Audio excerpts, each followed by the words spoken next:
In Gabon, where 85% of the land is covered by dense and pristine rainforest, we created from scratch a vibrant local timber industry. It did not happen overnight. We brought together local timber industry players and attracted foreign investors to create a competitive timber processing ecosystem. For this ecosystem to flourish, we attracted foreign investors, establishing linkages across the whole value chain, organizing trade shows for hosted companies to showcase and market their timber products, and boosting exports. GSE's Wood Cluster is now composed of 90 companies operating from the first to the third transformation of timber. All of them transforming ethically and sustainably sourced Gabonese wood. In less than 10 years, Gabon shifted from a net log exporter to the first exporter of veneer in Africa and second in the world. In fact, the real impact was much wider and more meaningful. With GSES, Arise IIP has created 16,000 jobs, attracted 120 investors coming from 18 different countries, operating in 19 industry sectors. In Togo, Benin and Côte d'Ivoire, our work is underway following the same approach. Cotton, cashew, soya, cocoa. We enable the transformation of local agricultural products with modern infrastructures and integrated logistics services. By investing in local manufacturing, we ultimately seek to replace foreign imports with domestic production. In all our endeavors, we are driven by the pursuit of green, sustainable growth, one that can last for generations to come. We are the pioneer of a green, responsible industrialization, one that ensures gender diversity, sustainability, traceability, and a zero-waste policy. This is why we create innovative solutions that support a climate-conscious economic development in Africa. This starts with neutralizing carbon emissions and creating a positive environmental legacy. By 2022, all of Arise IIP's industrial zones will be carbon neutral, powered fully by solar technology. This is all made possible by the dedication and commitment of the women and men who work at Arise. Together, we are on a journey to build an African industry, a journey to create a better, more resilient, sustainable, and inclusive future for everyone. Arise IIP, committed to making Africa thrive.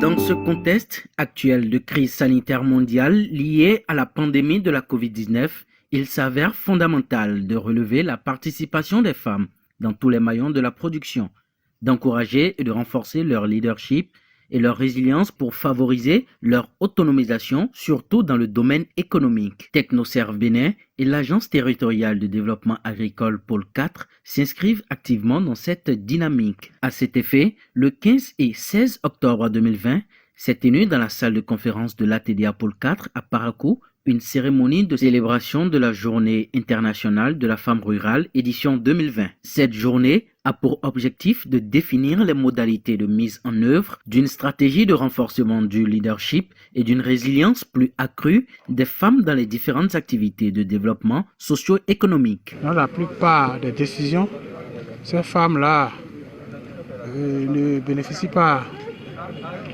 des avantages qui sont liés au développement économique de chaque pays.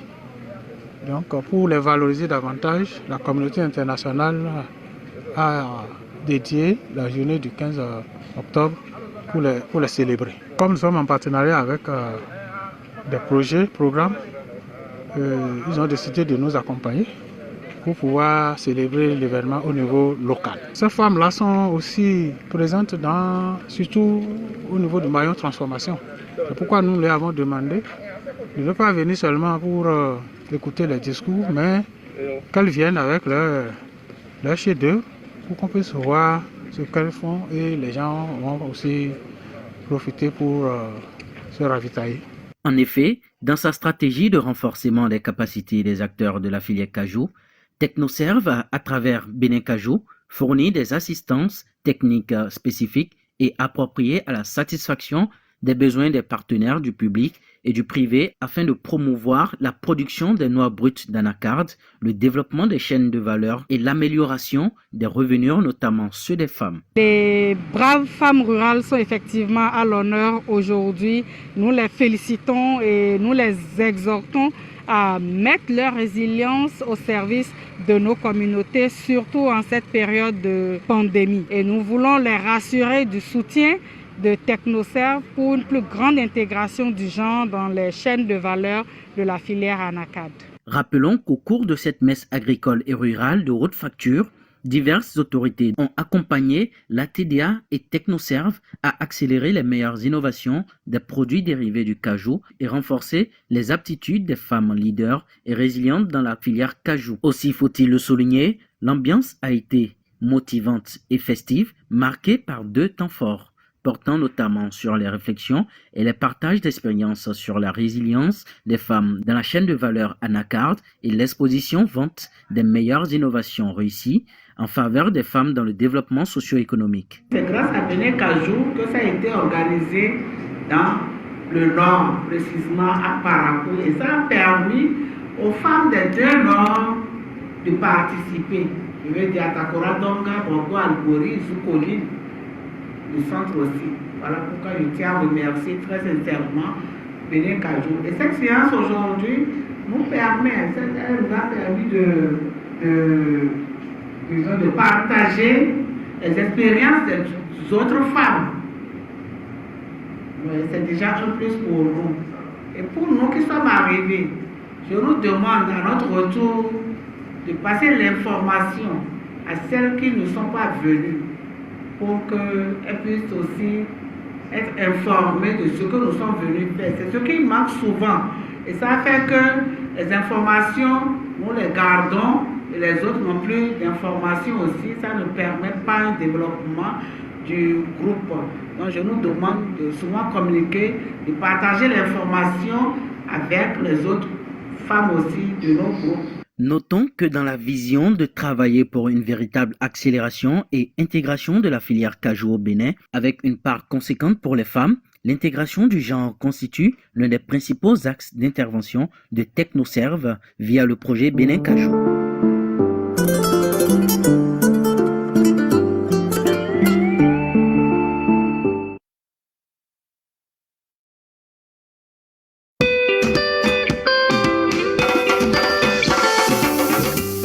Le projet Bénin Cajou a inscrit dans ses priorités, à compter de l'année 2019, des activités pour la sensibilisation des acteurs en vue d'une meilleure prise en compte de l'intégration du genre dans les différents maillons de la production. C'est à ce titre qu'après avoir milité en amont par un plaidoyer auprès de la FENAPAB pour l'amendement des textes en faveur d'une plus grande intégration du genre, Bénin Cajou a soutenu en aval le processus de renouvellement des organes de gestion de la FENAPAB, qui s'est achevé le 23 septembre 2019 avec l'élection à sa tête d'une femme, Madame Saadatou Atta Kakayachi, en tant que présidente du conseil d'administration. Après mon élection à la FENAPAB, les impressions sont bonnes, surtout être à la tête d'une fédération nationale des producteurs d'anacarde du Bénin.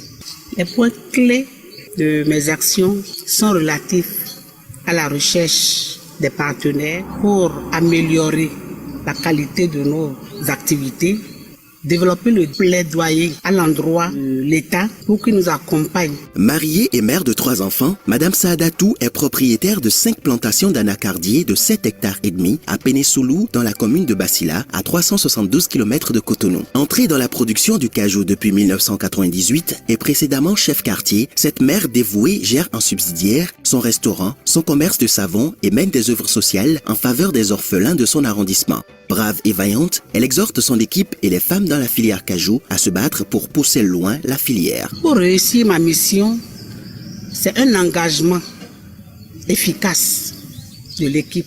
Ensuite aussi, il y a la disponibilité, que toutes les femmes adhèrent aux coopératives de leur localité, entretenir bien les champs disponibles, celles qui n'en ont pas encore n'ont qu'à produire et surtout fait la vente groupée. Le directeur général de la Fédération nationale des producteurs d'anacarde du Bénin, FENAPAB, explique ici les raisons qui ont soutenu cette action d'éclat manifestée par l'élection d'une femme à la présidence du conseil d'administration de la FENAPAB. Depuis la création de la FENAPAB en 2006, elle a été gérée par les hommes. Déjà en septembre 2019, les hommes et les femmes ont souhaité mettre maintenant les femmes à la tête de cette organisation pour gérer ces deux organes-là, conseil d'administration et conseil de surveillance. La commune de Basila n'est pas restée en marge de ce processus car la mairie s'est illustrée récemment dans des actes forts en faveur des femmes pour la filière cajou. Il faut dire que c'est un honneur pour nous et une fierté de savoir que une dame de ma commune, à la personne de Madame Ata Kakayachi Sada, a été élue. C'est en même temps un défi pour nous. Avec ce coup d'éclat, Madame Atta, présidente de la FENAPAB, élue pour 3 ans depuis le 23 septembre 2019, expose ici succinctement un plan de sa vision pour la filière cajou qui ne peut évidemment pas se réaliser sans le précieux concours des autorités en charge de l'agriculture au Bénin. Actuellement, nous sommes à 130 000 tonnes. Mon souhait est qu'on fasse le double, sinon même pourquoi pas le triple du tonnage antérieur et ensuite qu'on puisse transformer plus de la moitié de ces produits au niveau local chez nous pour le plein essor de cette filière. Les activités à mener, c'est de continuer le plaidoyer envers le public, les privés, dans le renforcement des capacités.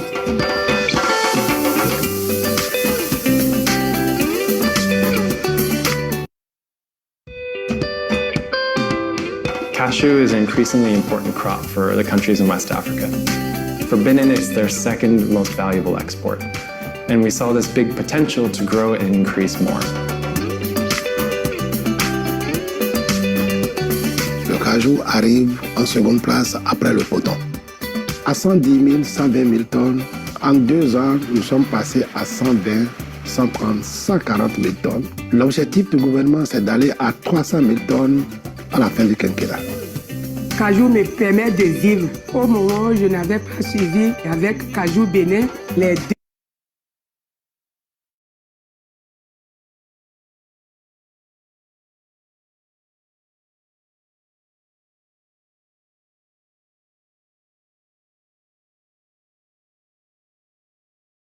Deux hectares font 5 sacs. Et maintenant, avec Cajou Bénin, je vends 15 sacs cette année.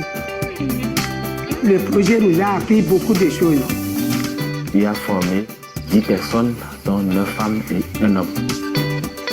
Après mon élection à la FENAPAB, mes impressions sont bonnes. Surtout être à la tête d'une fédération nationale des producteurs d'anacarde du Bénin. Les points clés de mes actions sont relatifs à la recherche des partenaires pour améliorer la qualité de nos activités, développer le plaidoyer à l'endroit de l'État pour qu'il nous accompagne.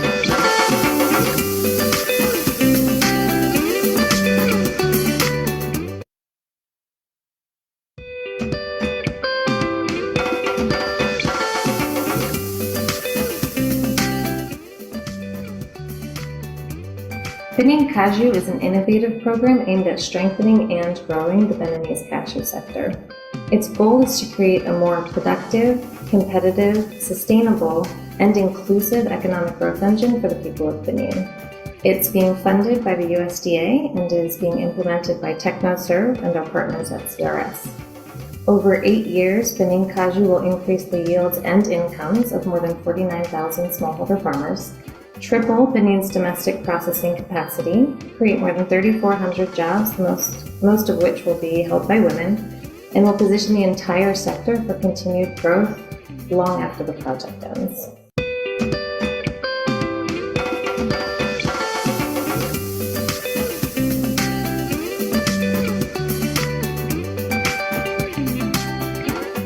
TechnoServe travaille avec des hommes et des femmes pour bâtir des fermes et des entreprises compétitives qui contribuent à la réduction de la pauvreté, à l'augmentation de la résilience des bénéficiaires et de leur communauté. Nous restons convaincus que la participation pleine et entière des femmes et des filles permet de maximiser la croissance économique inclusive pour un développement généralisé. Au sein de la production agricole et notamment dans la filière cajou, bien que présentes, les femmes sont confrontées à des difficultés en ce qui concerne l'accès aux facteurs de production, notamment la terre, les ressources financières, la technologie et les formations. Au début du projet Bénin Cajou, la participation des femmes était d'environ 20,57%. À fin décembre 2020, ce taux est passé à 34,67% au sein de la production et à 39% au sein du projet. L'objectif est d'atteindre au moins 40% de participation des femmes. Pour atteindre ce résultat, nous avons mis en place un dispositif institutionnel avec tous les partenaires du projet pour intégrer le genre au sein de toutes les activités de ce projet. Nous avons un dispositif basé sur des points focaux genre qui ont reçu des formations sur différentes techniques, différentes thématiques. Nous avons mené aussi un plaidoyer pour la modification des tests statutaires des fêtières, des producteurs de cajou afin d'alléger les conditions d'accès des femmes aux coopératives. Et nous avons pu avoir une femme présidente du conseil d'administration de la fêtière des producteurs d'anacarde et une femme présidente du conseil de surveillance de cette même organisation, ce qui est une première au Bénin au sein de la filière anacarde.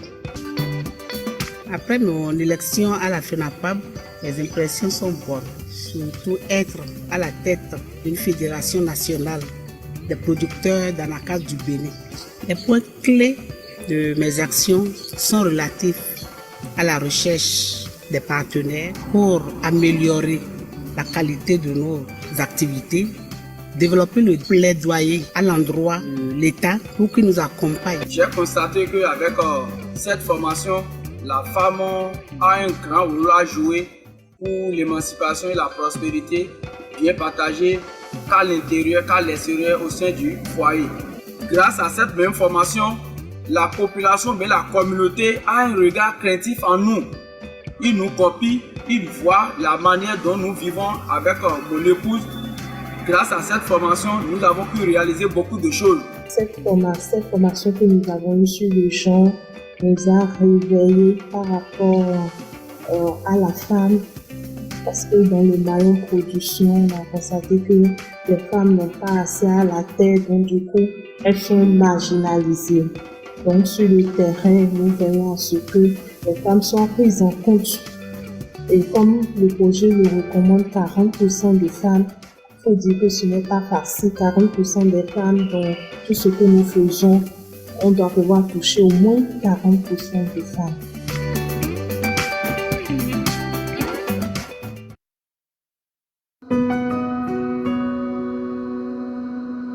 Africa. A continent thriving with opportunities. 70% of the world's cocoa, 53% of the world's cashew. The resource-rich continent is at a turning point. By 2030, Africa will be home to 20% of the world's population and 75% of people aged under 35. Yet, across the continent, some dynamics persist. The continent continues to export raw natural resources at low cost. Meanwhile, the resilience of its economies is tested by unemployment, poverty, and a global pandemic. Despite the challenges, together we can unlock this potential.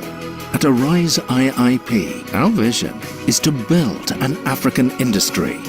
Our ambition is to shift Africa from a global commodity supplier to a global manufacturing powerhouse. We do this by identifying industrial gaps in African countries. We then design tailor-made infrastructure and solutions to enable the sustainable and local transformation of raw materials. In Gabon, Where 85% of the land is covered by dense and pristine rainforest, we created from scratch a vibrant local timber industry. It did not happen overnight. We brought together local timber industry players and attracted foreign investors to create a competitive timber processing ecosystem. For this ecosystem to flourish, we attracted foreign investors, establishing linkages across the whole value chain, organizing trade shows for hosted companies to showcase and market their timber products, and boosting exports. GSE's Wood Cluster is now composed of 90 companies operating from the first to the third transformation of timber. All of them transforming ethically and sustainably sourced Gabonese wood. In less than 10 years, Gabon shifted from a net log exporter to the first exporter of veneer in Africa and second in the world. In fact, the real impact was much wider and more meaningful. With GSES, Arise IIP has created 16,000 jobs, attracted 120 investors coming from 18 different countries, operating in 19 industry sectors. In Togo, Benin, and Côte d'Ivoire, our work is underway, following the same approach. Cotton, cashew, soya, cocoa. We enable the transformation of local agricultural products with modern infrastructures and integrated logistics services. By investing in local manufacturing, we ultimately seek to replace foreign imports with domestic production. In all our endeavors, we are driven by the pursuit of green, sustainable growth, one that can last for generations to come. We are the pioneer of a green, responsible industrialization, one that ensures gender diversity, sustainability, traceability, and a zero-waste policy. This is why we create innovative solutions that support a climate-conscious economic development in Africa. This starts with neutralizing carbon emissions and creating a positive environmental legacy. By 2022, all of Arise IIP's industrial zones will be carbon neutral, powered fully by solar technology. This is all made possible by the dedication and commitment of the women and men who work at Arise. Together, we are on a journey to build an African industry, a journey to create a better, more resilient, sustainable, and inclusive future for everyone. Arise IIP, committed to making Africa thrive.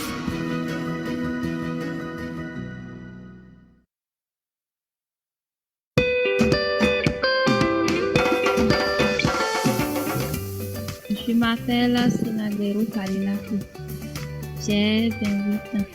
Je suis née à Ina, dans la commune de Bembereke. Je suis mariée et nous avons 2 enfants.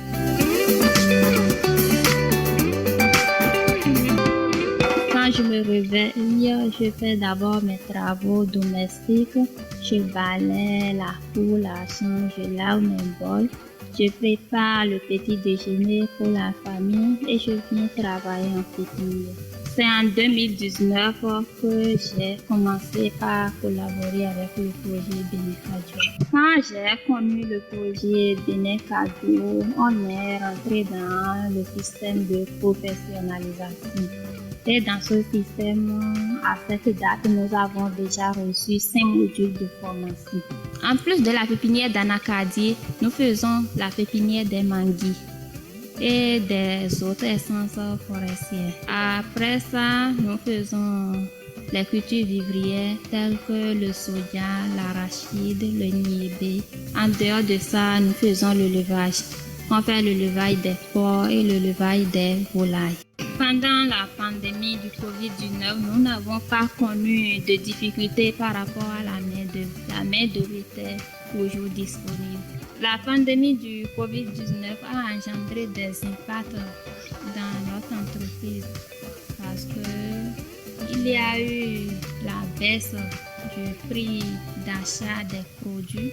Bénécadio nous a aidés parce qu'on ne continuait pas suivre les formations sur la professionnalisation et à chaque formation, on recevait la réponse sur le COVID-19. Après ce programme de professionnalisation qui est toujours en cours, on a appris à faire le bokashi. Le bokashi nous permet d'augmenter la production. Nous avons effectué un voyage en Tanzanie où on a appris beaucoup de choses sur l'agronomie de l'Anacadie. Mes ambitions, c'est d'abord être compté parmi les plus grands pépiniéristes du Bénin.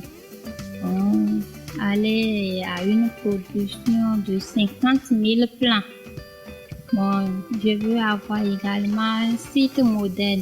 Nous souhaitons que Bénin Kajou continue par nous appuyer surtout sur les aspects techniques de la production. Bon, Bénin Kajou nous a apporté beaucoup de choses, beaucoup de connaissances.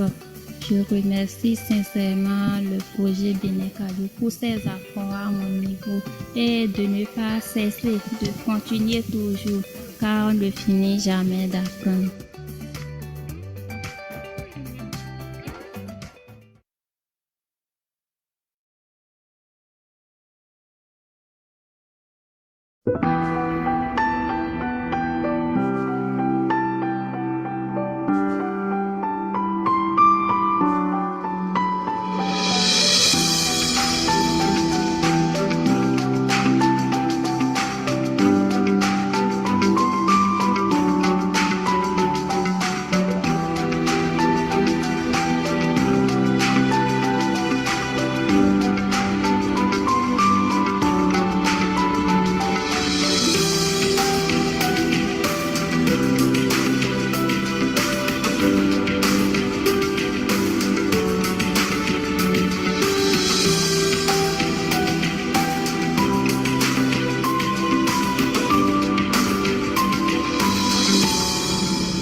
En relation avec l'objectif du gouvernement d'augmenter la production, qui aujourd'hui est de l'ordre de 130 000 tonnes à 300 000 tonnes d'ici les 5 prochaines années, il s'est avéré nécessaire de disposer d'un matériel végétal performant de plantation, ce qui a amené le projet Bénin Kajou à accompagner la production de ce matériel végétal performant à travers d'abord les acteurs qui sont les pépiniéristes, dont la structuration a été accompagnée, et ensuite maintenant la recherche qui aujourd'hui fait l'objet d'un accompagnement à travers l'installation de 2 sites qui vont abriter les vergers de production de semences polyclonales qui puissent permettre d'atteindre l'objectif d'augmentation de la production de plants de la carne. En termes d'action, Technoserve à travers Bénin Kajou a 3 axes. Le premier axe, c'est augmenter de façon quantitative les arbres mères. Ce que nous appelons arbres mères, c'est ces arbres d'anacarde qui peuvent permettre en réalité d'offrir des greffons aux pépiniéristes afin quand même d'offrir aux producteurs des plants greffés. Le deuxième axe d'intervention, c'est ces semences lax qui permet d'installer 2 vergers de production de semences polyclonales, un verger de 12 hectares à Ogui dans la commune de Savè et un verger de 12 hectares à Ina, dans la commune de Bembereke. Le troisième axe d'intervention de Bénin Cajou en termes d'appui, c'est le renforcement des capacités. Et à ce titre, Technoserve a pris l'engagement d'accompagner 7 jeunes et cadres au niveau du ministère de l'Agriculture pour les envoyer en formation. Technoserve nous a appuyés pour un voyage en Tanzanie. Et là, nous avons découvert de très merveilleuses manières de travail, telles que le greffage sur bois mou. Nous avons aussi reçu les techniques de fabrication de bokashi. Le bokashi, c'est un engrais organique. Bénin Cajou Technoserve a financé le voyage des experts d'autres pays qui sont venus nous apprendre cette technique de fabrication de bokashi. L'Institut national des recherches agricoles du Bénin a certaines faiblesses que la coopération avec Technoserve est en train de combler en termes d'infrastructures de conservation de ce matériel, en termes de ressources humaines capables de gérer convenablement ce patrimoine génétique. Nous avons déjà, avec l'appui de Technoserve, identifié des arbres élites performants d'Anacadier dont nous allons utiliser les potentiels pour dupliquer et avoir beaucoup d'autres matériel. Nous avons aussi avec Technoserve le contact avec des pays comme la Tanzanie et le Mozambique qui ont de l'expérience en matière de production de cajou.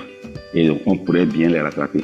L'importance de l'installation de ce verger est d'augmenter la quantité de matériel végétal de qualité pour permettre aux producteurs d'avoir un rendement plus élevé à l'hectare. Nous avons aujourd'hui 3 conseillers d'entreprise qui encadrent la cinquantaine de pépiniéristes dûment identifiés, sélectionnés avec l'appui du gouvernement pour que cette production repose sur des techniques managériales, entrepreneuriales qui permettent à ces pépiniéristes de jouer un rôle prépondérant dans l'atteinte de l'objectif de l'augmentation de la production de notre pays.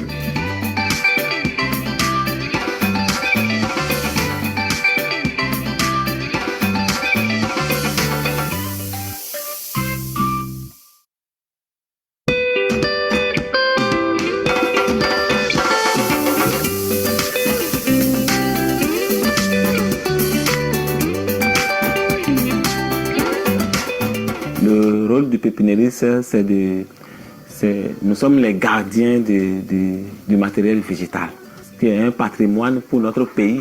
Donc sans le pépiniériste, nos matériels végétal performants vont disparaître. Ce que Bénin Cajou a fait pour moi, permettez-moi de le dire, ils m'ont beaucoup appuyé, surtout la formation des femmes. Donc on a eu à former 10 personnes, dont 9 femmes et un homme. Bénin Cajou est comme la levure dans la farine de blé qui fait lever le pain. J'ai pu avoir beaucoup de choses. Je me suis acheté un domaine où je suis en train de construire une maison familiale actuellement. Et à côté, j'ai prévu une pépinière. Avant Bénin Cajou, je produis 5000 plants. Je suis aujourd'hui à au moins 12 000 plants. Je vois un futur radieux devant moi.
Africa.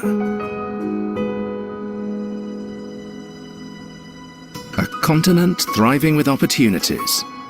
70% of the world's cocoa, 53% of the world's cashew. The resource-rich continent is at a turning point. By 2030, Africa will be home to 20% of the world's population and 75% of people aged under 35. Yet, across the continent, some dynamics persist. The continent continues to export raw natural resources at low cost. Meanwhile, the resilience of its economies is tested by unemployment, poverty, and a global pandemic. Despite the challenges, together we can unlock this potential. At Arise IIP, our vision is to build an African industry. Our ambition is to shift Africa from a global commodity supplier to a global manufacturing powerhouse. We do this by identifying industrial gaps in African countries.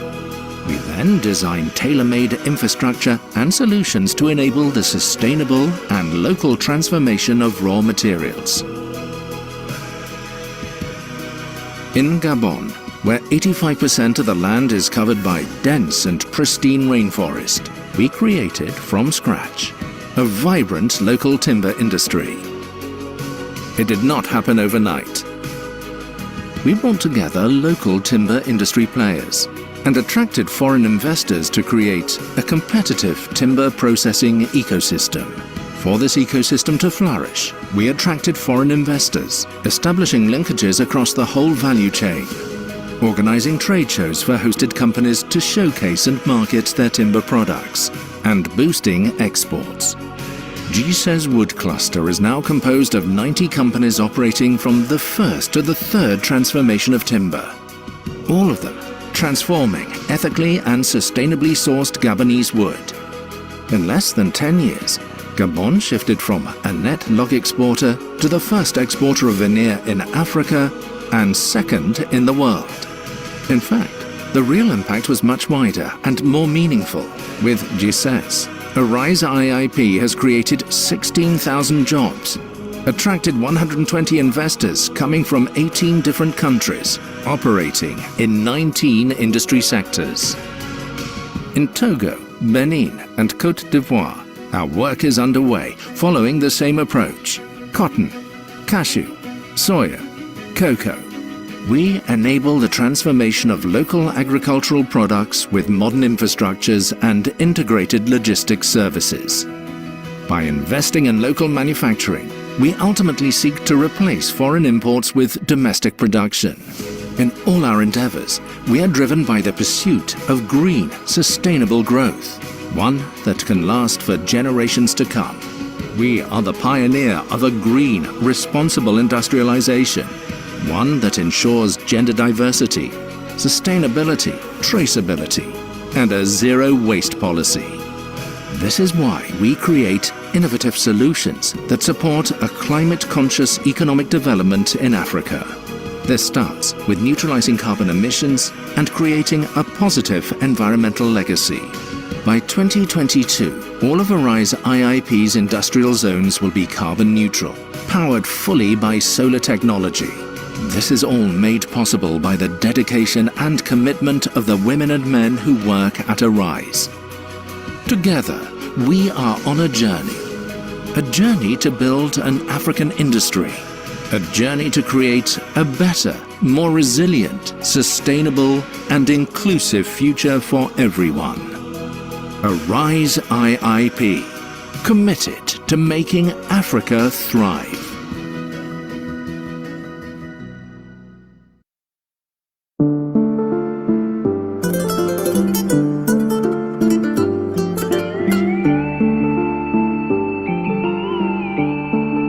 Dans ce contexte actuel de crise sanitaire mondiale liée à la pandémie de la COVID-19, il s'avère fondamental de relever la participation des femmes dans tous les maillons de la production, d'encourager et de renforcer leur leadership et leur résilience pour favoriser leur autonomisation, surtout dans le domaine économique. TechnoServe Bénin et l'Agence territoriale de développement agricole Pôle 4 s'inscrivent activement dans cette dynamique. À cet effet, le 15 et 16 octobre 2020, s'est tenue dans la salle de conférence de l'ATDA Pôle 4 à Parakou une cérémonie de célébration de la Journée internationale de la femme rurale édition 2020. Cette journée a pour objectif de définir les modalités de mise en œuvre d'une stratégie de renforcement du leadership et d'une résilience plus accrue des femmes dans les différentes activités de développement socio-économique. Dans la plupart des décisions, ces femmes-là ne bénéficient pas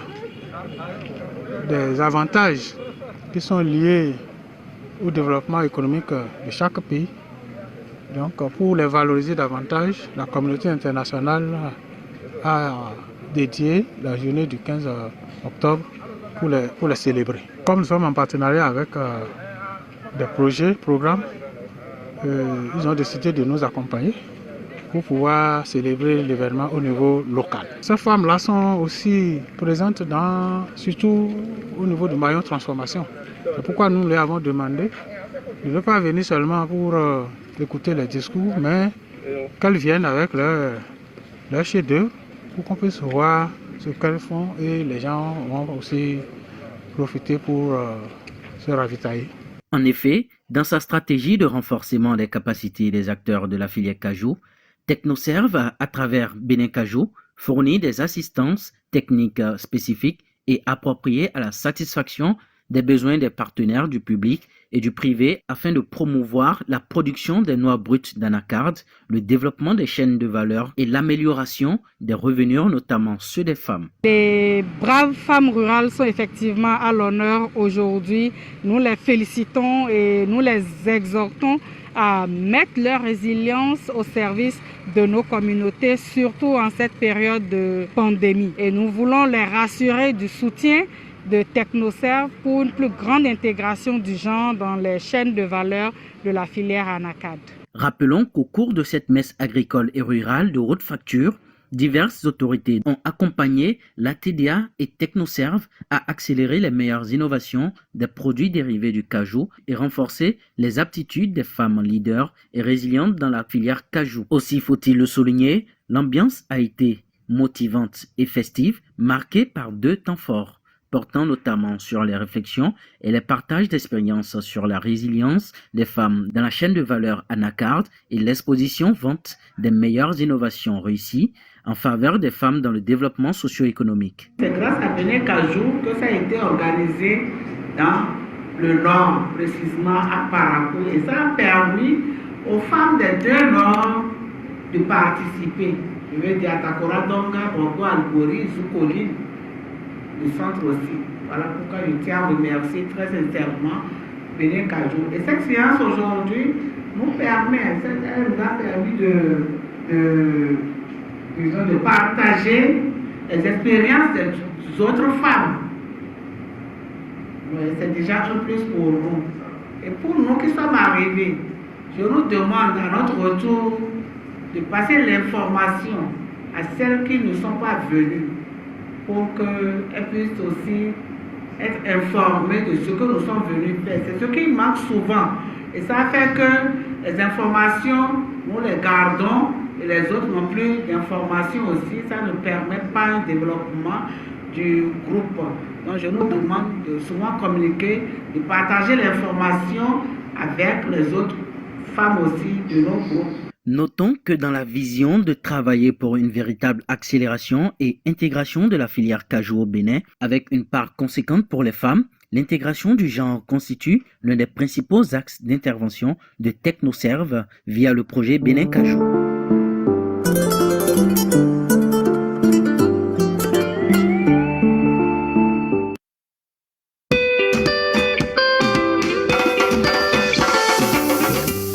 Le projet Bénin Cajou a inscrit dans ses priorités, à compter de l'année 2019, des activités pour la sensibilisation des acteurs en vue d'une meilleure prise en compte de l'intégration du genre dans les différents maillons de la production. C'est à ce titre qu'après avoir milité en amont par un plaidoyer auprès de la FENAPAB pour l'amendement des textes en faveur d'une plus grande intégration du genre, Bénin Cajou a soutenu en aval le processus de renouvellement des organes de gestion de la FENAPAB, qui s'est achevé le 23 septembre 2019 avec l'élection à sa tête d'une femme, Madame Saadatou Atta Kakayachi, en tant que présidente du conseil d'administration. Après mon élection à la FENAPAB, les impressions sont bonnes. Surtout être à la tête d'une fédération nationale des producteurs d'anacarde du Bénin.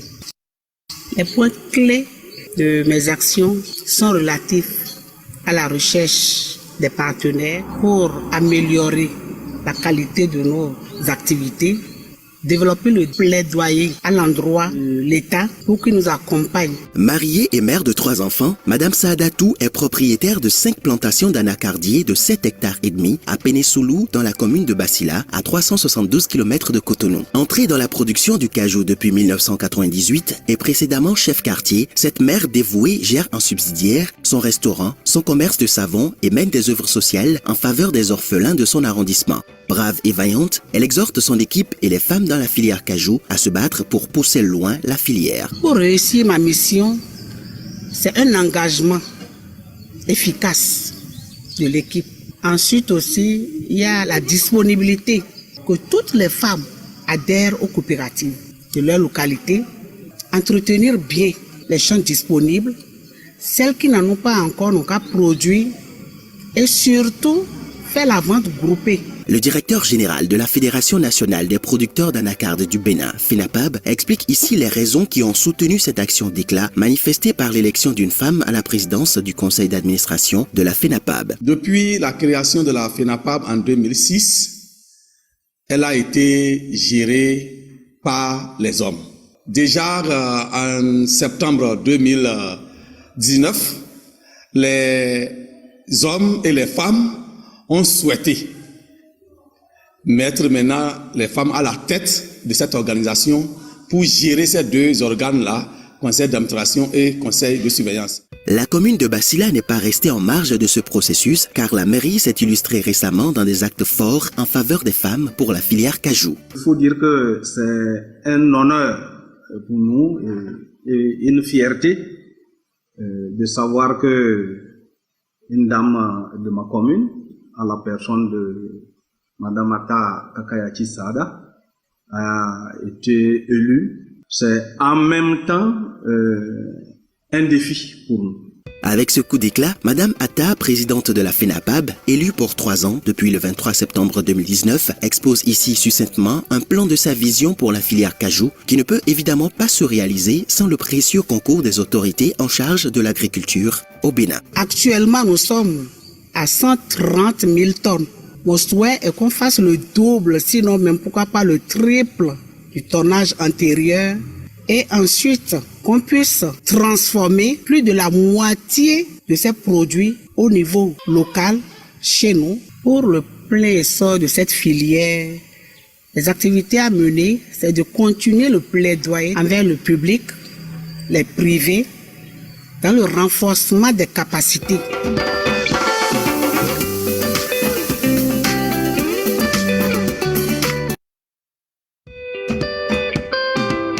Cashew is an increasingly important crop for the countries in West Africa.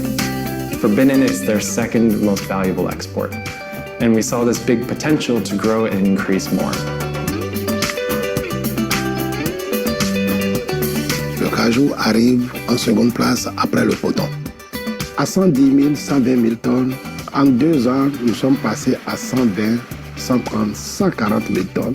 L'objectif du gouvernement, c'est d'aller à 300 000 tonnes à la fin du quinquennat.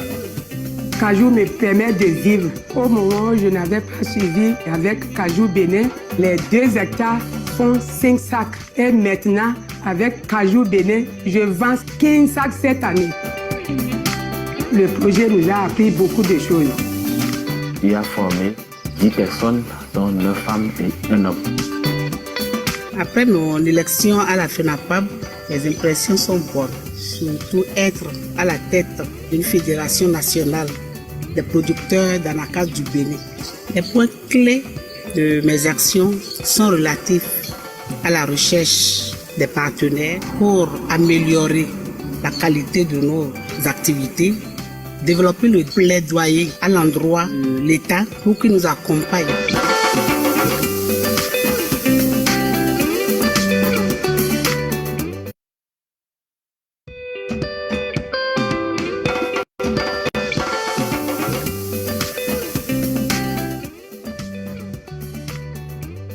Pinning Cashew is an innovative program aimed at strengthening and growing the Beninese cashew sector.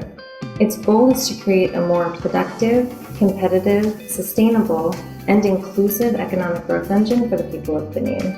It's being funded by the USDA and is being implemented by TechnoServe and our partners at CRS. Over 8 years, Benin Cashew will increase the yields and incomes of more than 49,000 smallholder farmers, triple Benin's domestic processing capacity, create more than 3,400 jobs, most of which will be held by women, and will position the entire sector for continued growth long after the project ends.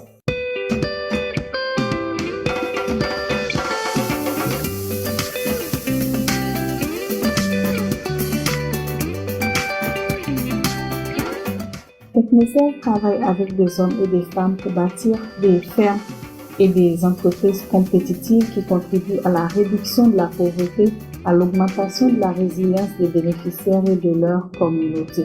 Nous restons convaincus que la participation pleine et entière des femmes et des filles permet de maximiser la croissance économique inclusive pour un développement généralisé. Au sein de la production agricole et notamment dans la filière cajou, bien que présentes, les femmes sont confrontées à des difficultés en ce qui concerne l'accès aux facteurs de production, notamment la terre, les ressources financières, la technologie et les formations. Au début du projet Bénin Cajou, la participation des femmes était d'environ 20,57%. À fin décembre 2020, ce taux est passé à 34,67% au sein de la production et à 39% au sein du projet. L'objectif étant d'atteindre au moins 40% de participation des femmes. Pour atteindre ce résultat, nous avons mis en place un dispositif institutionnel avec tous les partenaires du projet pour intégrer le genre au sein de toutes les activités de ce projet. Nous avons un dispositif basé sur des points focaux genre qui ont reçu des formations sur différentes techniques, différentes thématiques. Nous avons mené aussi un plaidoyer pour la modification des tests statutaires des fêtières, des producteurs de cajou afin d'alléger les conditions d'accès des femmes aux coopératives. Et nous avons pu avoir une femme présidente du conseil d'administration de la fêtière des producteurs d'anacarde et une femme présidente du conseil de surveillance de cette même organisation, ce qui est une première au Bénin au sein de la filière anacarde.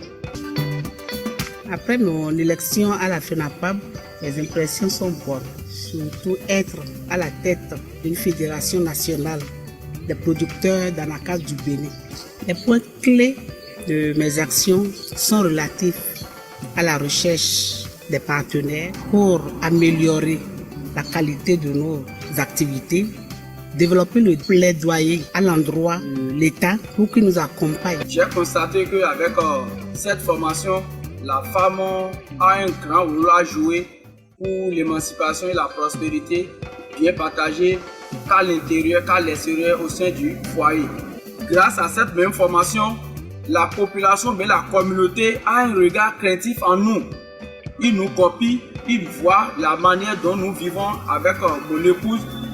Grâce à cette formation, nous avons pu réaliser beaucoup de choses. Cette formation que nous avons eue sur le champ nous a réveillés par rapport à la femme, parce que dans le maillon production, on a constaté que les femmes n'ont pas assez à la tête, donc du coup, elles sont marginalisées. Donc sur le terrain, nous voyons à ce que les femmes sont prises en compte. Et comme le projet le recommande 40% de femmes, il faut dire que ce n'est pas facile. 40% des femmes dans tout ce que nous faisons, on doit pouvoir toucher au moins 40% de femmes.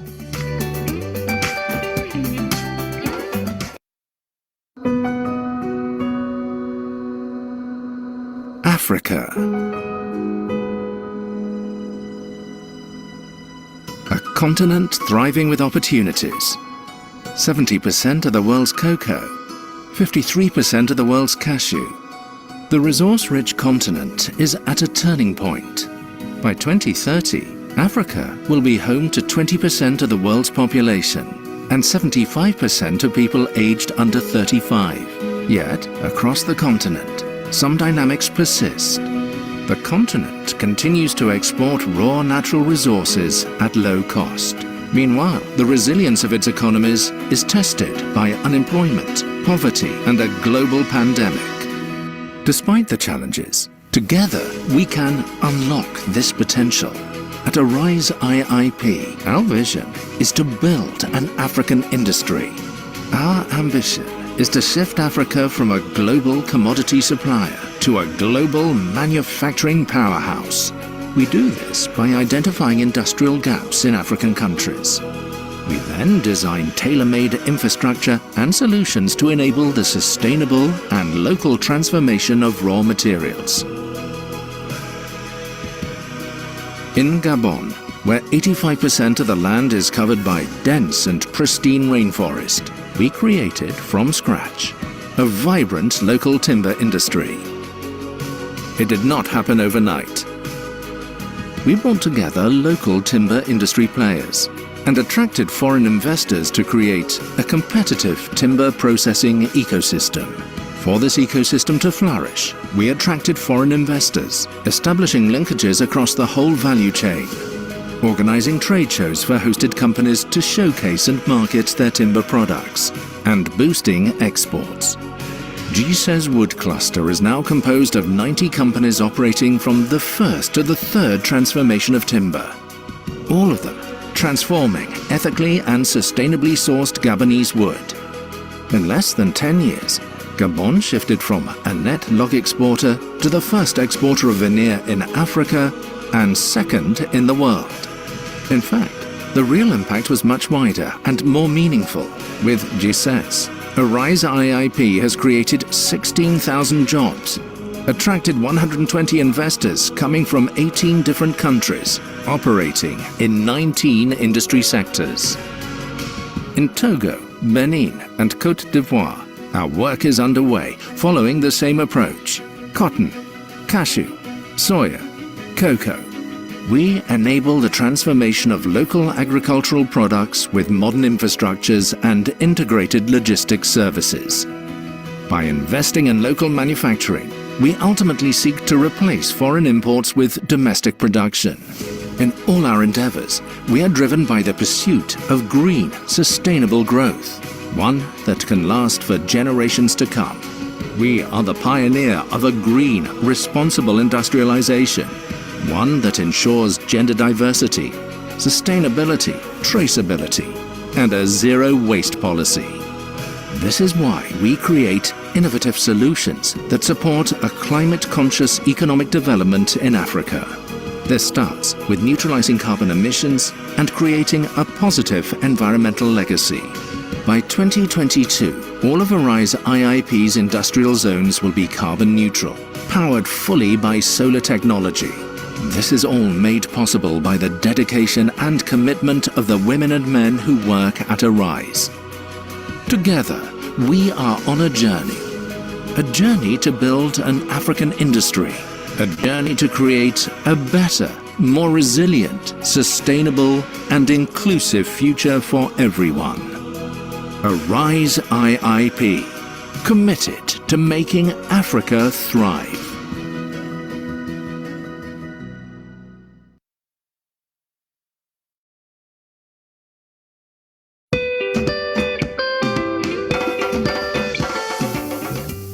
Je m'appelle Sinagero Kalilaku. J'ai 28 ans. Je suis née à Ina, dans la commune de Bembereke. Je suis mariée et nous avons 2 enfants.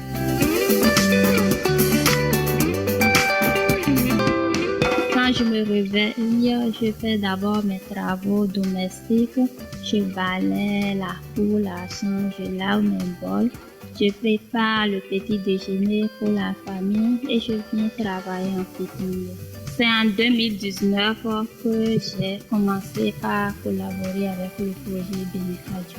Quand j'ai connu le projet Benekadio, on est rentré dans le système de professionnalisation.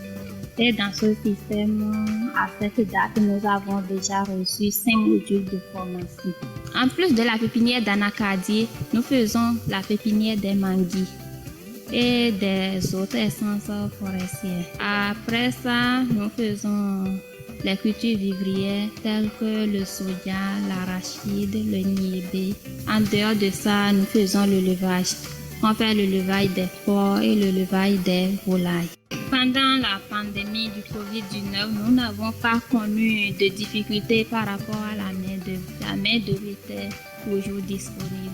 La pandémie du Covid-19 a engendré des impacts dans notre entreprise parce qu'il y a eu la baisse du prix d'achat des produits. Benekadio nous a aidés. Parce qu'on continuait par suivre les formations sur la professionnalisation et à chaque formation, on recevait la réponse sur le Covid-19. Après ce programme de professionnalisation qui est toujours en cours, on a appris à faire le bokashi. Le bokashi nous permet d'augmenter la production. Nous avons effectué un voyage en Tanzanie où on a appris beaucoup de choses sur l'agronomie de l'Anakadi. Mes ambitions, c'est d'abord être compté parmi les plus grands pépiniéristes du Bénin. Aller à une production de 50 000 plants.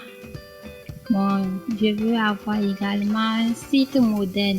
Nous souhaitons que Benekadio continue par nous appuyer, surtout sur les aspects techniques de la production. Il nous a apporté beaucoup de choses, beaucoup de connaissances. Je remercie sincèrement le projet Benekadio pour ses apports.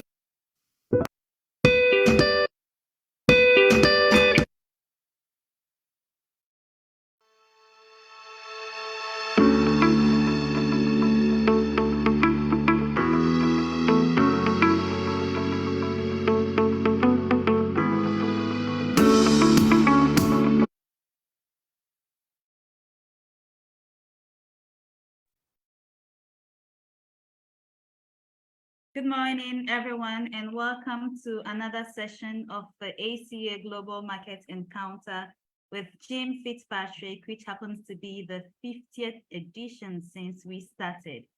On behalf of the African Cashew Alliance, ACA, I thank every partner, sponsor, participant, intervener, guest, and those behind the scene who have made it possible, and of course to Jim Fitzpatrick. Before we begin, please note that the session will be held in English with a simultaneous French interpretation. To access this service, locate the globe icon on your screen. Select, select a preferred language and mute the original sound. For all questions and need for clarification as the presentation is ongoing, kindly use the Q&A feature and we will address them all after the presentation. Moving on to the agenda for today, I would like to hand over to Jim. Jim, good morning. Good morning, Blessing. How are you doing? I'm doing very well, Jim. How about you? Yeah, not bad at all. Good morning, everyone. How are you all? Thank you for joining us again. Today we're going to talk about, obviously, the market, as always.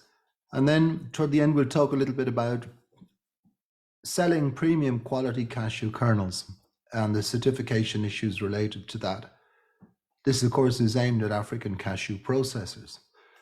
So, as usual, we'll start with the market, then we'll talk about selling quality cashew kernels. This is basically a marketing subject for cashew processors.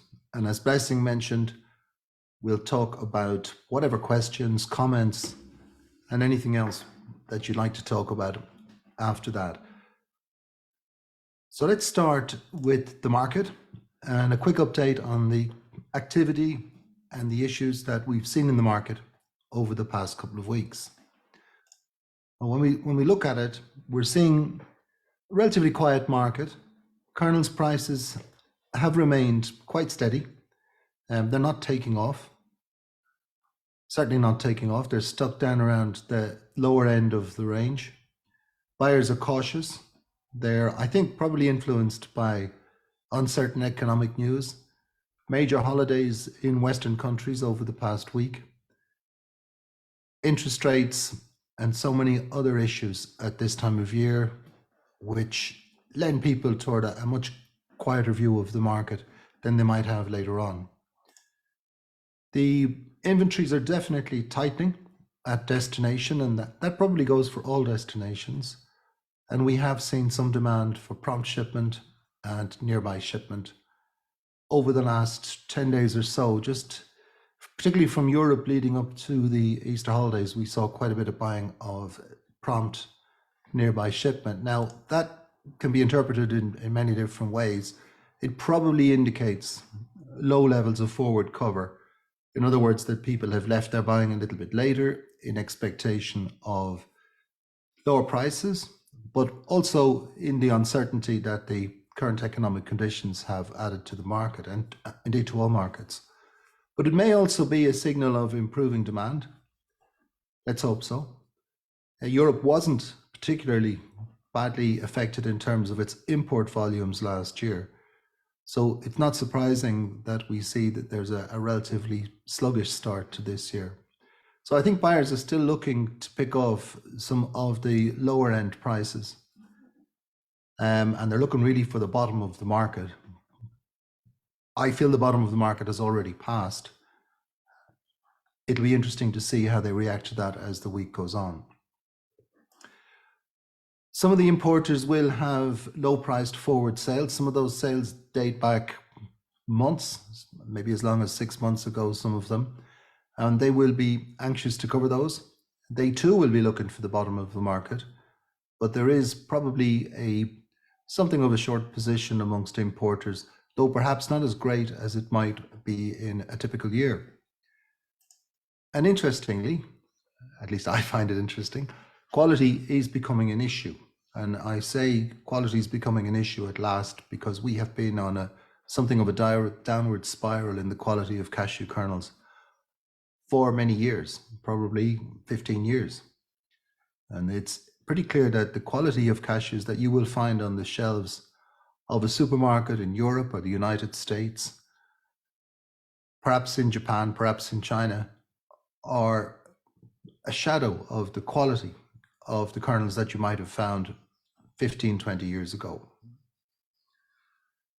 Let's have a look at some of the origin impacts of this situation, particularly focused on the farm gate. So we are seeing lower prices at the farm gate, not only in West Africa, but also in Vietnam and in Cambodia.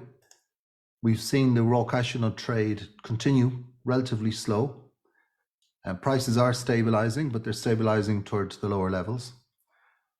And the minimum farm gate prices in West African countries are now under pressure. And I'll come back to that a little bit later. I was interested to see some brokers and processors in Vietnam now starting to quote something that they're calling AFI quality. AFI is actually the basic standard for the sale of cashew kernels. Many buyers have their own additional or slightly different standards. But the AFI specification is the basic international specification for cashew kernels. And it is the spec that we are supposed to have been trading in for many years. But now we see that people are essentially talking about this as something different, something special, something premium. So we might conclude, as I was saying, that perhaps the race to the bottom on quality is over. In order to get prices lower and lower, in order to be more and more competitive, we have seen a watering down of specifications and quality, particularly in Vietnam, but not only in Vietnam. And this has caused almost two markets to arise. So part of the reason, for example, that Vietnamese cashew kernels have been so low in price is simply because they, in many cases, not all, but in many cases, they are an inferior specification to other origins. And we see that coming through in conversations in Vietnam, both internal and international conversations.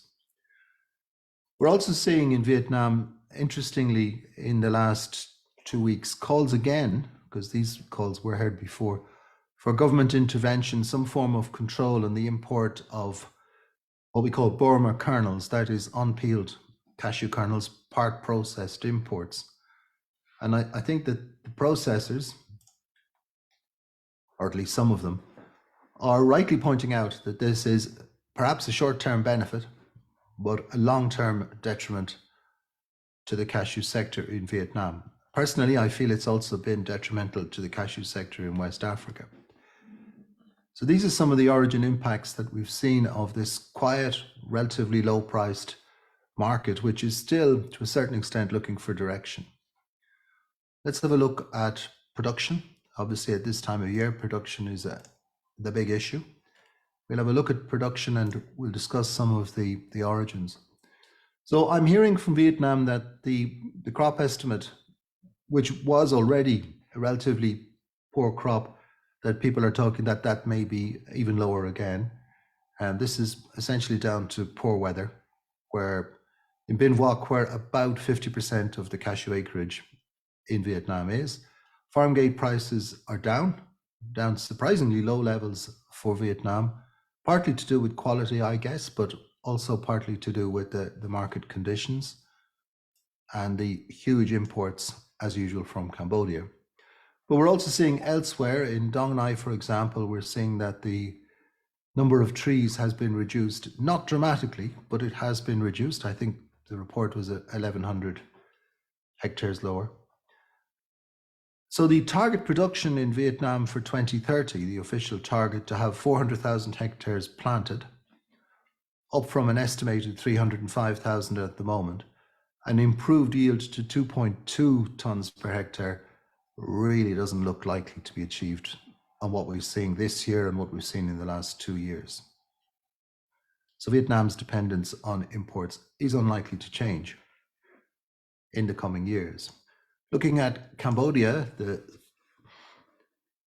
now become a major producer, we are seeing some concerns, and we're seeing a wide range of estimates. So we're seeing estimates of the crop now anywhere from 500,000 tons to 800,000 tons. Usually when you find a wide range of estimates, it probably indicates that something is changing and that some people are, let's say, more pessimistic than others. But from what I understand, it seems unlikely now that the crop will exceed last year's level, which was a good crop, in the region of 720,000 tons by my calculations. And the export would seem to confirm that, although exports started a little earlier this year. But Cambodia, according to the Vietnamese customs, has sent 317,000 tons to Vietnam in the first 3 months of the year. That's about 4% down on last year's figure. Still a pretty healthy figure, but possibly, given the early start of the crop, indicating that the estimates of the crop in the 800,000 ton range are probably overstated for this year. Nonetheless, Cambodia will be the largest supplier of raw cashew nuts to Vietnam again in 2023. In India, not much change, still quite a good crop forecast. People are mentioning 750,000 tons, which would be the highest crop of recent years. Farm gate prices have started a little bit lower, and maybe that's just a temporary factor, but I do, looking around the reports, I do see farm gate prices or reported market prices in local markets a little bit lower in India this year than in previous years. And we also, if you read the Indian press, you'll also see farmers talking about this in certain areas and talking about lower prices and the impact on them. And there are a couple of interesting stories if you want to have a look at them in the major Indian media outlets. Ivory Coast, well, we talked the last time about a poor first flush, a poor first crop due to the weather conditions.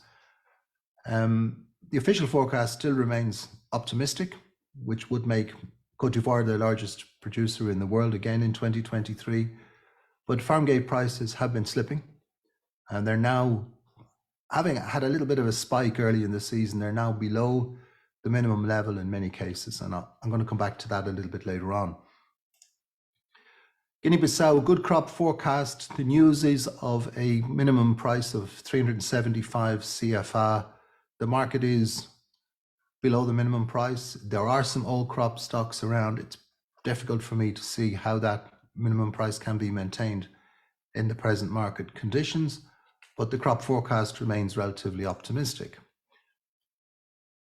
Looking back, Benin, Ghana, Nigeria, I've put them together as one simply because there's not much change.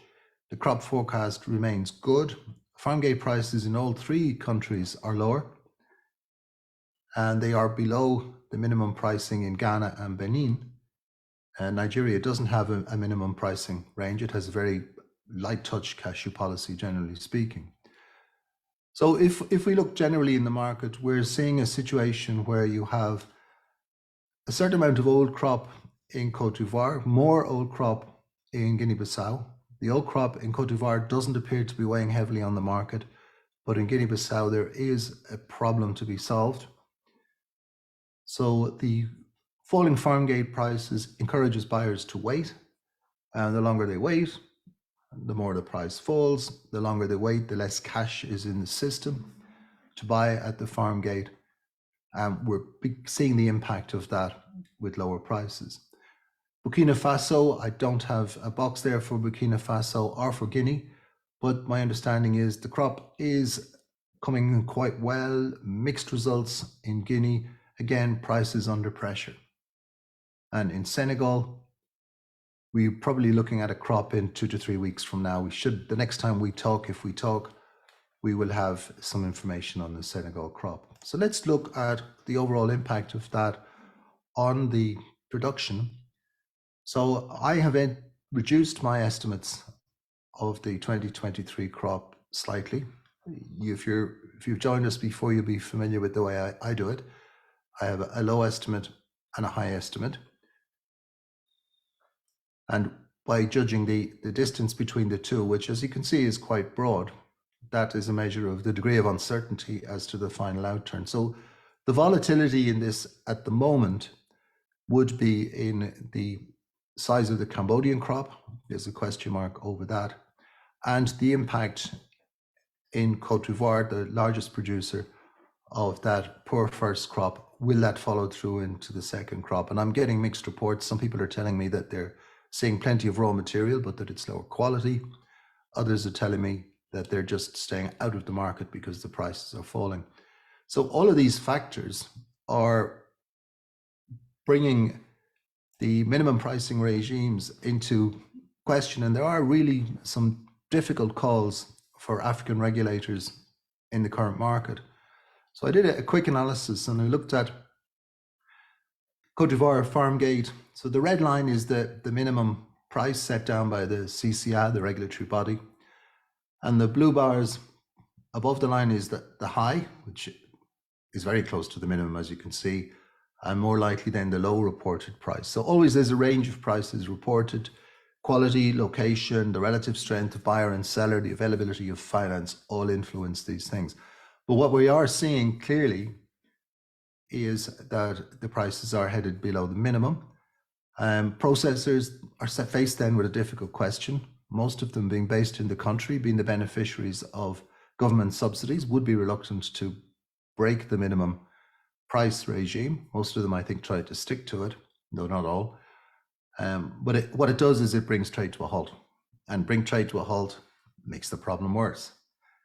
Similarly, if we look in Benin, same situation, probably a little bit worse right now. And similarly in Ghana, again, high price set. So the case of Ghana is interesting. The original logic for the minimum price around 850 cedis was quite logical. It fit very well with the international raw cashew nut price. It made good reading to read the statement back in December, I think it was December 15th, when the TCDA talked about the reasons they'd picked this price. But what we have seen is we've seen a lower raw cashew nut market. We've seen a flow of raw material into Ghana, as always, from surrounding countries, and a relatively quiet market. So following initial spike in prices, farm gate prices have drifted back again. And I think in so much as that the minimum does in any case impact trade in Ghana, it may need to be revised. So it's much more likely to impact trade in Benin and Cote d'Ivoire than in Ghana because of the nature of the legislation. But it may need to be changed in Ghana as a signal to farmers and to buyers. If we look at Benin, we see a lot of stakeholders quite frustrated. I was in Benin a few weeks back and had a very good trip, and a lot of very enthusiastic developments, a lot of enthusiastic stakeholders, and some interesting changes in policy in Benin. The CFA price 350, the minimum price, is workable versus raw cashew nut export right now, in theory, but of course, export is banned until May. So this is part of the transitionary arrangements toward the export ban, which is planned for April of next year. So without the financing, the cash generated, and with limited number of buyers, the price at the farm gate has been lower, or at least the offered price has been lower. There has been buying by exporters to bring the product to the port for later export, which is quite legitimate. But processors do struggle with this price of 350. And that's due to the, as we've talked now 3 or 4 times this year, this mismatch between the raw cashew nut price and cashew kernels. And as we know, Benin raw cashew is very popular in India, tends to command a high price, and that's creating this tension. So it needs very careful management to make sure that stakeholders are looked after, that farmers are not left with unsold stock, and particularly that a cross-border informal or illegal trade is not created. So difficult times for regulators managing the current prices. And it's interesting that they would find that difficulty in so much as that the market has not been that volatile. So it hasn't been a case that volatility in the market has caused this situation. This situation has been relatively clear for 3 months now. So moving on to Vietnam and moving on to have a look at Vietnamese imports of raw cashews, we see a little bit of a slowdown in the second half of March, but still a very strong import performance in terms of volume in 2023 so far. We see 21% up on last year. And if you look at the chart, I've mapped 4 years. I've left out 2021 simply because 2021 figures were highly distorted and they haven't as yet been corrected by Vietnam Customs. And probably the estimates in 2021 were possibly as much as 300,000 tons overstated. So I've left out 2021 to get a valid comparison. So what you see is monthly imports, January, February, March, cumulative, and then the cumulative for the first quarter. So you can see that 2023, January to March, is well ahead of last year and miles ahead of 2020, which was a COVID disrupted year, and 2019. And when we look at it, it's quite interesting to notice that it's not just the Cambodian imports that are affecting this. there are much higher imports from Tanzania. Tanzanian imports in the first quarter are up 58% on last year. Cote d'Ivoire is slightly down, but generally the West African origins, it doesn't mean an awful lot. I think Nigeria is well up, it's more than double, but Nigerian imports in the first quarter into Vietnam are relatively small anyway. I think the figure now is around about 12,000 tons. And similarly with Ghana, much more than last year, but again, we're still looking at relatively low numbers compared to Tanzania, which I think is 95,000 tons in the first quarter, and Cambodia, which is 317,000 tons in the first quarter. I noticed a typo there. Cambodia is minus 4.2%, not plus 4.2%. So if we look at this, we're seeing higher imports, probably in anticipation of a poor national crop, certainly a lower carry-in, and we're now seeing the early Cambodian crop, the imports slowing down slightly, but still good figures. And I suppose there might be amongst Vietnamese buyers of raw cashew nuts and traders an expectation of high competition from India, given India's massive increase in raw cashew nut imports last year. So that's imports to Vietnam. Looks quite healthy so far. And let's see how that actually impacts on the balance sheet in Vietnam. So I'm calculating the various estimates of different factors, and I'm trying to get to a carry out so that we can compare with last year. So if we look at imports, total imports well ahead of last year. Imports from Cambodia down slightly, down that 4%. Crop estimate, in my opinion, probably down slightly on the reports I'm hearing, but the Vietnamese crop is not a major factor anymore. Compared to India, Cambodia, Cote d'Ivoire, Vietnamese domestic production is not a major factor. Exports of cashew kernels are up. We'll have a look at those in a moment. Domestic consumption, I think the import of unpeeled Burma kernels is probably down on what I can gather. I don't have the actual statistics on this, but I think it is down, which obviously impacts the supply. So if we look at the carry-in, higher carry-in this year, excluding the transit stocks, and this leads us to a calculation of the inventory. So when we look at it, what we're seeing is perhaps slightly lower carry out from the first quarter into the rest of the year than last year, but nothing to make really any major difference. What is interesting is if we look at the import values during January, March. Now, bear in mind, we're comparing here customs values from one year to another. So these are not trade values or contract values. These are the declared customs and excise import values. The unit price is down by about $200 a ton. And that is in line with the decline in kernels, but probably not enough in line with the decline in kernels prices. So that halfway through the major import season, the Cambodian import season in the first quarter, halfway through the Cambodian crop, we're looking at much lower values, bearing in mind that Cambodian cashews trade at higher prices than African cashews.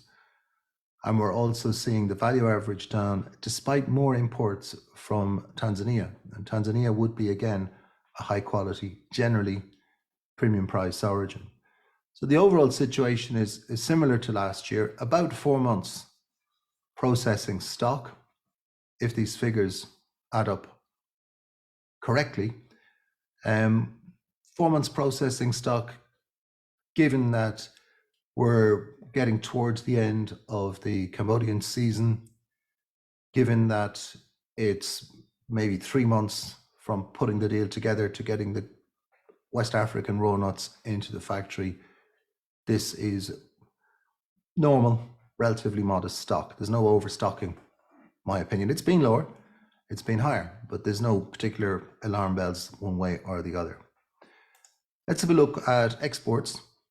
And again, looking at 5-year comparison of Vietnam's monthly cumulative kernels of exports. So by the end of March, the numbers are looking quite good. I think it's 105,000 tons of cashew kernels exported in the first quarter of the year, which is very close to the 111,000 ton record achieved in 2021. So if we look at Vietnam's exports, we are seeing quite a strong export performance in the month of March and a 6% increase on the first quarter of last year, just slightly down on 2021. So we're still looking at exports in or around record levels. Let's have a look at some of the destinations. So if we look, I picked out a few destinations to make this a little bit more manageable for us. So if we look at the US, so we see the cumulative figure at the end of February in orange, and the same figure cumulative at the end of March. So for the United States, at the end of February, exports from Vietnam were down 28%. But by the end of March, that figure was reduced to down by 17%. So that's quite a significant improvement. Looking at Europe, and I took the Netherlands and Germany as the two major import destinations. Again, we see an improvement. It was down 26%. It's now down 18%. Very similar figures. The two star performers over the first part of the year were the UAE and China. Now, obviously, both of these markets are much smaller than either the North American market or the European market. But China is important in the first quarter. It removes product, it brings cash, some of its high value product, some of its low quality products. So it gets a nice mix of product moving in Vietnam. And we see a pretty strong performance. Imports by China from Vietnam are strong in the first quarter. They much better than last year, 123% up. Don't forget, early last year, China was still heavily disrupted by COVID. They are a little bit lower than the record year, which would have been the year before, but still pretty strong. UAE, relatively small market. Remember, this is a market in the Middle East. Generally, we're looking at a market of about 60,000 tons compared to the US market in a good year around about 180,000 tons, just to put that in perspective. But again, we've seen strong January, February shipments, and that's easing back a little bit during March. But those markets pretty strong in the first quarter. So that's quite good. We've seen just about all destinations improved during March versus last year. Shipments to the US, 13,800 tons approximately, were very strong in March. Now that may or may not be indicative of a change in demand pattern in the US, we will see, but it's certainly quite positive. But shipments to the major European countries, relatively sluggish during the first quarter. March didn't show the kind of improvement except to the Netherlands, as the United States did. So overall, looking at our market picture, looking at the outlook, we're seeing good crops, generally speaking, already factored into the pricing. So I don't think any buyer looking at this market early April will be saying that there's any good news on crops to come that might impact the price of kernels. In terms of raw cashew nuts, we're certainly seeing the tension mounting between the minimum pricing and the market pricing, and that's clear in countries with strong regulatory regimes, Benin, Cote d'Ivoire, for example, possibly to come in Guinea-Bissau, and these tensions probably need some action from the regulatory bodies because I don't think the market's going to sort this out, at least in the short term. Processors, well, that gap that we've spoken about is closing, that gap between the raw cashew nut price and the kernels price, but it's closing at the expense of farmers. And we're seeing lower farm gate prices right across the world. And that's essentially due to pressure or lack of movement on cashew kernels prices. Demand, looking in the West, looking to the US and Europe, definitely forward cover is light, forward cover is needed. Inventories are certainly reduced, particularly in Europe, but it may take another few weeks before we see people come to the market. It won't be this week for certain. I'm reckon, but it could be starting in the early days of May. We might start to see a little bit more activity. And it'll be interesting to see how Vietnamese processors, under such pressure for profit margins, how they will react to that, whether they will drop their prices and panic as they have done in previous years, or whether they might act a little bit more strongly this year. Key factor, of course, in demand is the demand in India, the world's largest consumer. Looks to me as if demand in India is relatively quiet. Perhaps it's paused financial year end in India, just past. The rupee has been a little bit weaker, which may have surprised some people. It may strengthen. People may be waiting for it to strengthen. But with interest rate movements, dollar interest rate movements, and the lack of rupee interest rate movements, the currency weakened over the past week. And India is a net importer of cashews, 1.3 million tons of RCN imported last year. So the rate of the Indian rupee to the US dollar is really significant in the calculation for processors and for the market. Costs, I was having a look at freight costs over the past week or so, and most places seem to be back to what we might call as their pre-pandemic levels. And this is not particularly good news for African processors, because it has undermined part of the cost advantage, the lower freight costs particularly from West Africa. I was looking also at East Africa, where rates are much higher than West Africa. Now, we did see significant decline in the freight rates. From January to March, we have seen, with MSC, we've seen a 25% decline in the freight rate. So it is coming around, though in East Africa rates still remain high. West Africa, much more competitive, but there are certain problematic areas. Cotonou, for example, still has some quite high rates. But unfortunately, it seems that lower freight rates mean that some of the competitive advantage for West African processors is undermined. And we'll have another look at that in a moment. So the outlook from my perspective is relatively quiet trading conditions for the rest of the week, probably into next week. Tension at the farm gate, I think that's a factor to be looked at. I don't think that it's likely to result in higher raw cashew nut prices, at least in the short term, but it could result in governments having another look at their regulation and the way they're managing the cashew sector in some of the countries. And some may need to do so, some may choose not to do so and just let the trade follow through.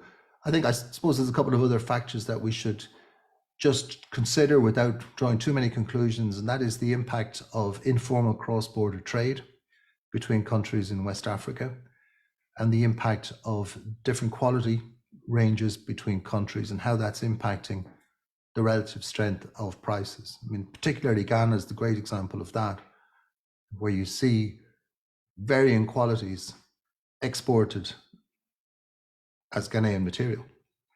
And it's not always up to the standard that we would expect from Ghana or CN. So this brings us to the second area of discussion this week. We're going to talk about selling premium quality kernels, and this is focused on African processors, because whether they know it or not, most African processors are making a superior product to that which is available from Vietnam, for example. So I've put in a photograph there of some Benin cashew kernels. These are from an excellent processor there called Fludor, and they are making, and many processors in Benin are making some of the tastiest, brightest color cashew kernels that you're ever likely to see. And it reminded me again when I was in Benin that really freshness is important for cashew kernels. And the taste, again, in Benin, it's reminded me of the taste of the cashew kernels in southern India many years ago. And that, to a certain extent, has been lost. We have certainly seen much lower quality, certainly at retail level here in Europe.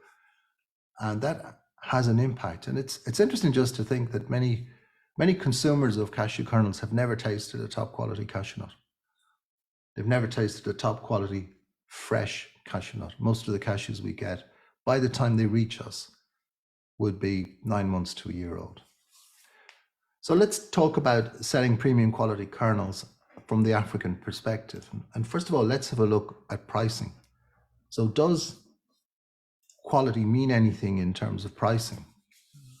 I had a processor say to me recently, we were chatting about marketing and we were chatting about quality marketing. And he said, Jim, it doesn't matter, whatever we do, if the price in Vietnam is low, we'll only get a low price. But it's not true. So we did, again, you may have seen this chart from me before, but what we have here is FOB prices for 320s, price comparisons. So as always, there's a range of prices. So we look at, in Vietnam, 4 different specs. For China, what I would call the lower end of the food safety quality management system certification. Quality cashews maybe with BRC certification, and then this new idea of actually quoting AFI specification with the BRC certificate. And you can see each one gets a higher price. Indian export prices, I was really surprised at the World Cashew Conference in Dubai to talk to importers and realize the prices they're prepared to pay for high quality cashew kernels. And you can see that's there. African cashew kernels, as we've spoken about many times over the 50 episodes of this event, that high quality African cashew kernels have been able to make premium prices compared to Vietnamese kernels, and so on. Brazil too, higher prices. And then we get into the more specialist areas, domestic price in India, organic cashews from Vietnam, and organic cashews from Africa. Average prices over the month of March. So if you are a producer of a high quality cashew kernel, this is your target range. You want to be locating yourself with Indian export prices, the higher quality of African BRC certified plants, and Brazilian. This is the target area. If you've picked the right customer and they're telling you that Vietnam is so much cheaper, it's probably because they're looking for a lower spec product. It's probably because price is so important to them that they're perhaps not really in a position to buy premium quality cashew kernels. And the reason for that is simply because many of the supermarkets, many of the retailers generally, and many consumers are just not aware of the differences in the quality of cashew kernels. But if you tasted those Benin cashew kernels that I tasted, and which I did a little sampling around with some friends and family, they couldn't believe the quality of those kernels. They couldn't believe the difference in the taste. So the question is really, how do we look at this in terms of marketing? And let's have a look at what's happened in recent years. Again, let's look at 320 prices. So we're plotting prices here, general market prices from Vietnam and reported prices. So I collect information from individual processors and I correlate that information to try and judge what are the prices. So here's the chart from January 19 until last March. In general market, which is Vietnam, of course, being the major supplier to the world, and then the general price across African processors. Now, what we are seeing is since the second half of last year that price premium has declined. It reached its peak during the pandemic, and it has since declined. We just put in those two markers. So that's our 5-year average and our 2-year average. Just keep an eye on them as markers, let's say. And then we'll just plot the freight correction. So if we take the African FOB price and then we correct it for the freight advantage that was there during that period, you can see one of the reasons that the price premium has closed in again is that the correction for freight has evaporated. So at one time, this was very wide. I think at one time it was 21 cents a pound in the difference, really significant. That's closed now. So you're getting a drop in this gap. this wide gap that persisted throughout the pandemic. But notably, there is still a premium. There is still a premium for African cashew kernels, and that is trading almost on a daily basis. Again, I suppose it's interesting also just to remind ourselves that generally prices, whether it's African, Vietnamese, or Indian, are well below the 2-year average price, the red dotted line, and miles below the 5-year average price. So looking at this chart, again, you would still expect that at some point in the future, perhaps during 2023, we'll see a correction in prices. And we may well see that after the main production season in the Northern Hemisphere has passed. So we've looked at price premiums and we've looked at the target area in terms of price. So let's talk about how we can access markets and how African processors can access those premium markets. Well, the first factor is quality management systems, or QMS. And I would say that a good quality management system that's certified is the entry ticket. It's not going to get you everything you need as a processor. It's not going to generate premium prices, but it is going to allow you to start to have that conversation. Basic level, a HACCP system that can be enhanced by an ISO or an FSSC certification. But in reality, to access markets, particularly in Europe and the United States, where these products may be valued, and often high quality kernels are used without roasting, which generates a premium because color and taste is obviously really important. We really need to be thinking about higher levels of food safety certification or quality management systems. BRC, GFSI, IFS, ABI, all important. Not easy, but possible. And we've seen plenty of examples of that. And I'm happy to say that in those companies that I know that have achieved these kind of levels of certification, where that has been combined with good sales and marketing, they have managed to make these premium prices, and they've managed the two key things. A is to be able to sell your product when you want to sell your product, and B is to make a price and terms that allow you to make a profit. If we added to that, which is possible in many African countries, supply chain certification. So if a good quality management system gets you into the game, supply chain certification gets you front row seats, if I can use that analogy.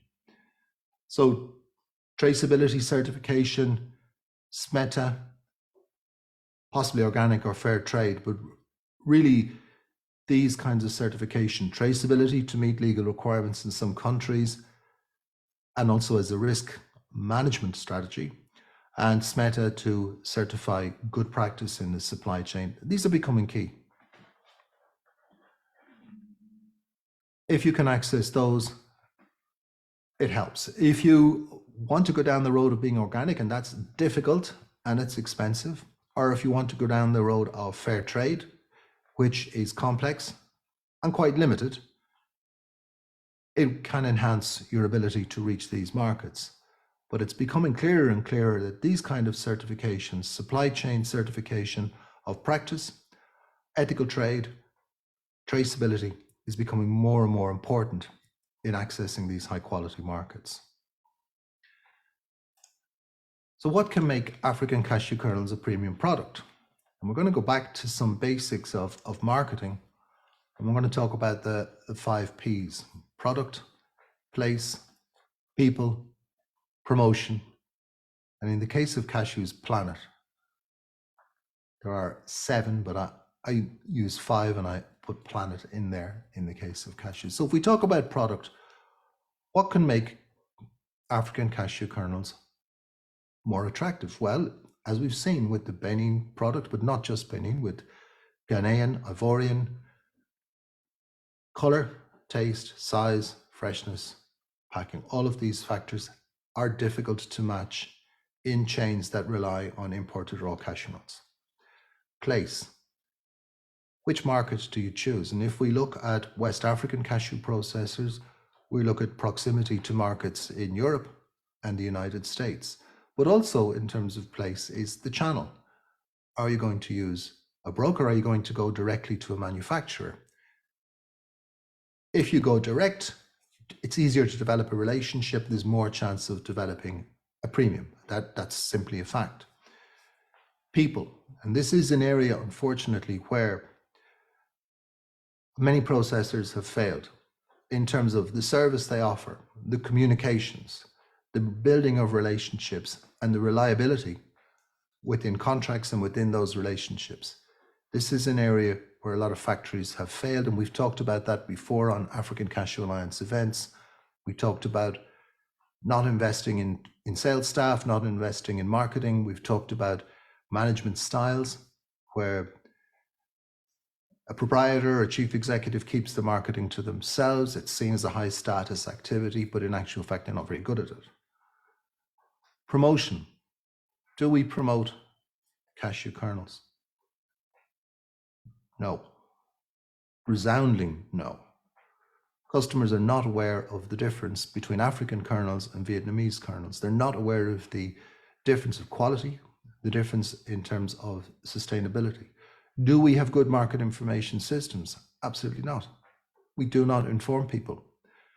How do we promote? Mostly, we don't.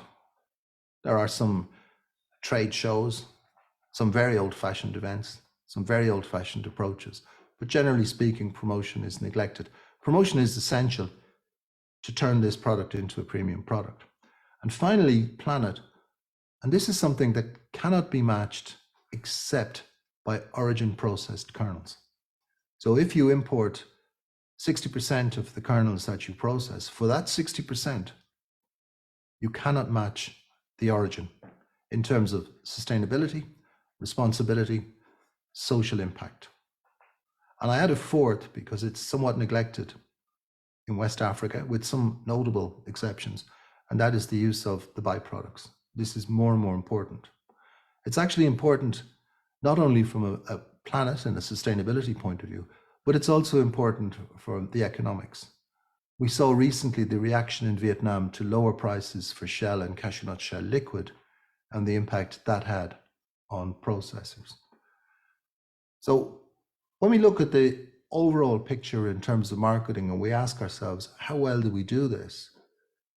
We're not coming out top of the class. The product is definitely there. But in terms of marketing and processors marketing, it's not been done well. And that is the key to making African cashew kernels a premium product in destination markets. So how can that be achieved? I think I can answer this question simply because I have experience of doing this with a number of processors who have done so successfully.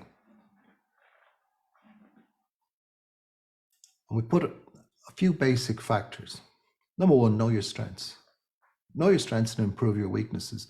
And this is a basic business practice, which is somewhat neglected in the struggle to survive. Secondly, customer selection. Select customers that value your product advantages. So if you produce a light color, fresh, tasty, food-safe cashew kernel, your customer might ideally be a packer who doesn't roast, who packs plain cashews where the cashew is visible in the pack and who aims at premium markets. It's unlikely to be a discounter who's simply focused on price. Build relationships, but build them patiently. So we talk about relationships. Don't wait till the warehouse is full to start selling. Build relationships, build them patiently. But it's also necessary, particularly for a new processor, to have a short-term problem-solving strategy. So while you're building the relationship, where are you selling the product? The nature of relationships and buyers who value relationships is that they will take a little bit longer to do business with you. It will take a little bit of time to get everything in place to start business. What do you do in the meantime? What's your problem-solving strategy to stop your warehouse filling up with cashew kernels? Fourth factor, invest in marketing staff and invest in promotion. For owners and proprietors, do not be afraid to hand marketing off to staff so long as you've got qualified staff. And I think it's about time we realized, as you can see in many, many businesses, particularly in Western style businesses, that sales is the most important function. It's also the one which is least in our control in a volatile market, which only underlines just how important it is, and that sales is linked to good market information and understanding. Offer physical evidence. So by physical evidence, and that can be also one of the 5 Ps, it can be the 6th or the 7th, offer certifications, audits, invite buyers to visit, offer samples, keep records of your performance, particularly in relation to quality and food safety. Offer specifications. Make it clear that this is the product you're offering. And there are opportunities now to offer bespoke specifications. In other words, individual buyers, individual specifications that might particularly suit them in terms of reaching a quality or in terms of balancing quality and price points. So they may not want to hit the highest price or the lowest price in their case, but they may be happy to work around that in terms of the overall quality. And finally, don't rely on governments, projects, NGOs for marketing. Almost without exception, they know less about sales and marketing than you do. This is something that you need to develop yourselves. Trade associations may have a role to play, but it is not, nor has it ever been, the role of NGOs, projects, and governments to develop sales within individual companies. Where it does work is with export promotion bodies. So organizations like the GEPA in Ghana has a role to play, but they're promoting a sector. But for your own individual business, you need to develop your own sales and marketing skills.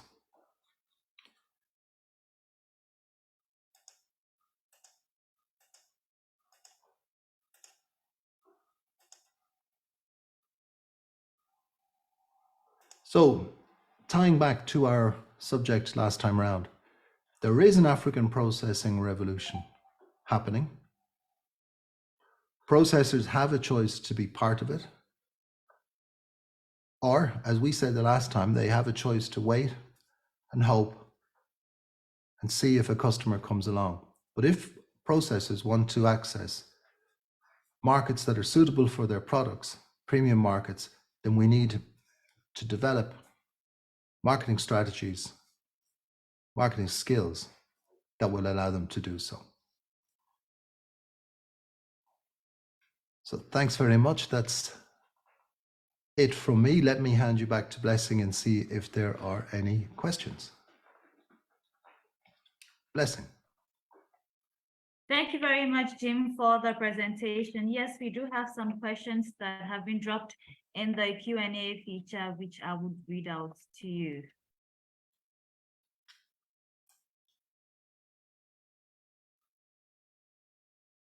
So the first question says,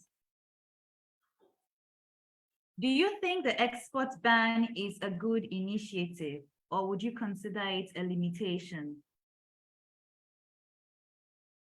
I think an export ban is a very difficult policy to implement. I think that the key factor is the transition from free export to banned export, and that probably means various steps along the way. I think everyone would like to see a situation that individual countries can process all of the cashews that they grow there. If that happens, it usually means farmers get higher prices, quality improves, export value and foreign exchange earnings increase. But it needs to be managed carefully because, as we've seen in Kenya in the past, we've seen in Benin now, there are many different aspects to this. So the difficult part is banning export as a statement of support for processing, but at the same time, balancing that against the potential negative impact on farmers' farm gate prices and the risk that the product may not move at all. So we see in Benin, for example, this year, measures to transition, but we see those themselves are not without tensions. So I can't say whether I think it's a bad idea or a good idea. I think it can be effective if it's managed properly. Blessing. Thank you very much, Jim. The next question says, what do you think about minimums, considering the buyers determine the price? How effective are the regulatory bodies? Well, let's think where minimum pricing regimes came from. And you got to go back in the history of it. If you go back in the history, you'll see that I'm going back to 2005, and the farm gate prices were around about $200 a ton. Sometimes they were as low as $150 a ton for cashew kernels, for raw cashew nuts at the farm gate in West Africa. When you look at that, you can quite understand why governments would want to introduce minimum prices. The key question is, how do you decide what the minimum price is? How do you manage that in a volatile market?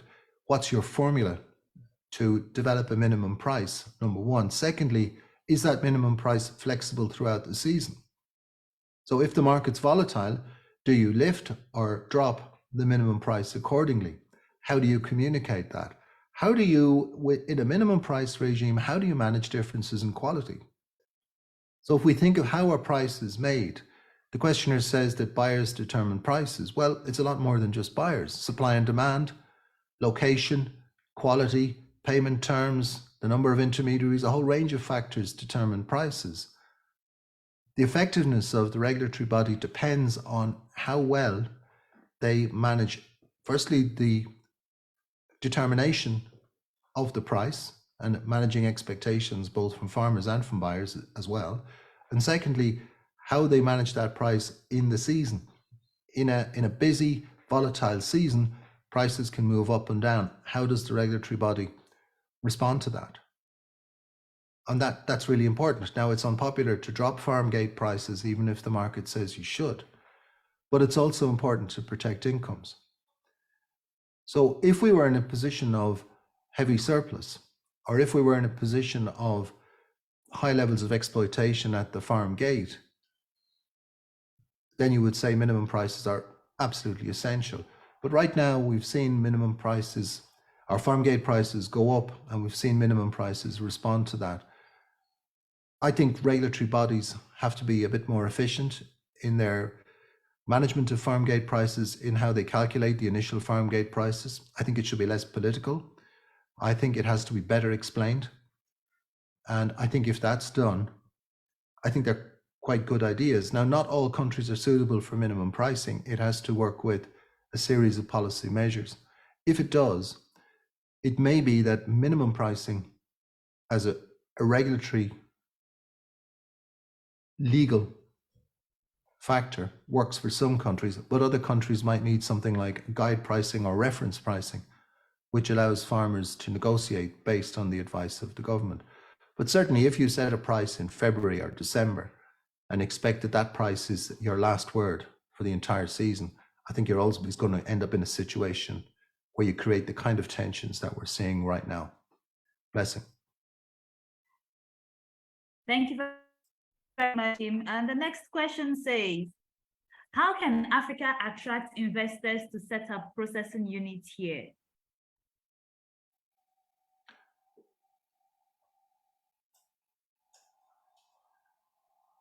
Well, I think we have seen good developments in processing and in investment. I think that a number of things would help that. I think that building product awareness and better promotion of the product would enhance investors' confidence. I think better engagement of financial institutions would build investor confidence. I think that the more consistency in policy, more consistency in pricing, better explanation of pricing, as we've just been discussing, more transparency would all enhance the perspective on the sector from an investor's point of view. There is no doubt that there are many, many investors for many, many different reasons that are interested in the sector, ranging from pure profit motivation right down to social impact, environmental reasons. There are lots of reasons to invest. Sometimes we don't get the story out as well as we might. So I think the opportunities are there. They don't just have to be financial. We've seen very successfully in Côte d'Ivoire financial incentives, subsidies, tax breaks. They will work, but also all of those other factors, because not every country can offer subsidies. Blessing. Thank you very much, Jim. And the next question says, well, thank you, AC and Jim, for 50 episodes of this wonderful session. Jim, will you say the entire cashew in and has returned to post-COVID levels? No, I wouldn't say that it has recovered completely from the impact of COVID-19. I think that there are still a number of factors there. I think they have been compounded by economic conditions, the war in Ukraine, and other factors in the last year or so. I think that there is a prospect for a return to pre-COVID levels in terms of demand growth. And I think we're beginning to see the first green shoots, as they say, of that.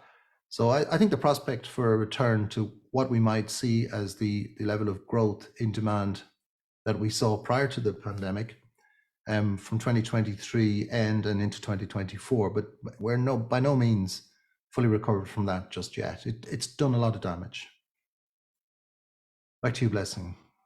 So thank you very much, Jim. And the next question is, well, a contribution. The marketing of kernel, why don't you encourage it within the continent, the African continent, as there is no more regulation needed compared to US and Europe? Lila from Tanzania. That's a contribution. Do you want to react or add something to that? I think that it is realistic to encourage consumption in African countries, and I think that is done. But at the same time, the promise of future consumption is not going to generate investment. So if we look at where are the existing markets, investors need to look at, if I build now, where can I sell now or next year? Certainly the encouragement of domestic consumption, and indeed, bear in mind that cashews are a healthy food, so it has opportunities on multiple levels. But if I'm an investor, I'm looking for where can I sell now and where are the best returns on my investment likely to happen. And for that reason, the immediate solution is to look at markets that buy cashew kernels and then markets that are interested in the unique selling proposition that African cashew kernels offer. So yes, you're right. Domestic consumption in each country is important, but it will take time to develop that.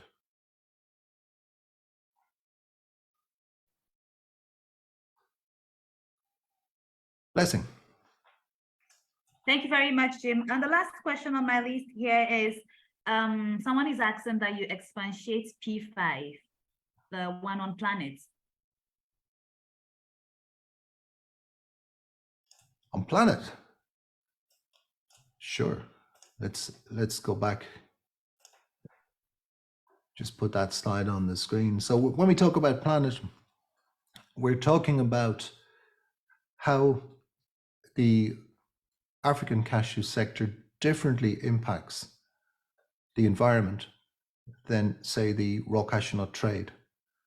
So if we look at simple things, the movement of cashew kernels, of raw cashew nuts by truck from the area that they're grown to the processing plant involves far more sustainable footprint, far less carbon than moving the product.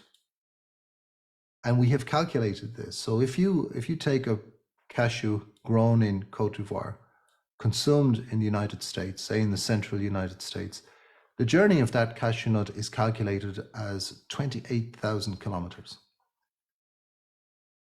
You can half that journey by processing locally. So that's one area of sustainability. You remove that major footprint of the raw cashew nut trade.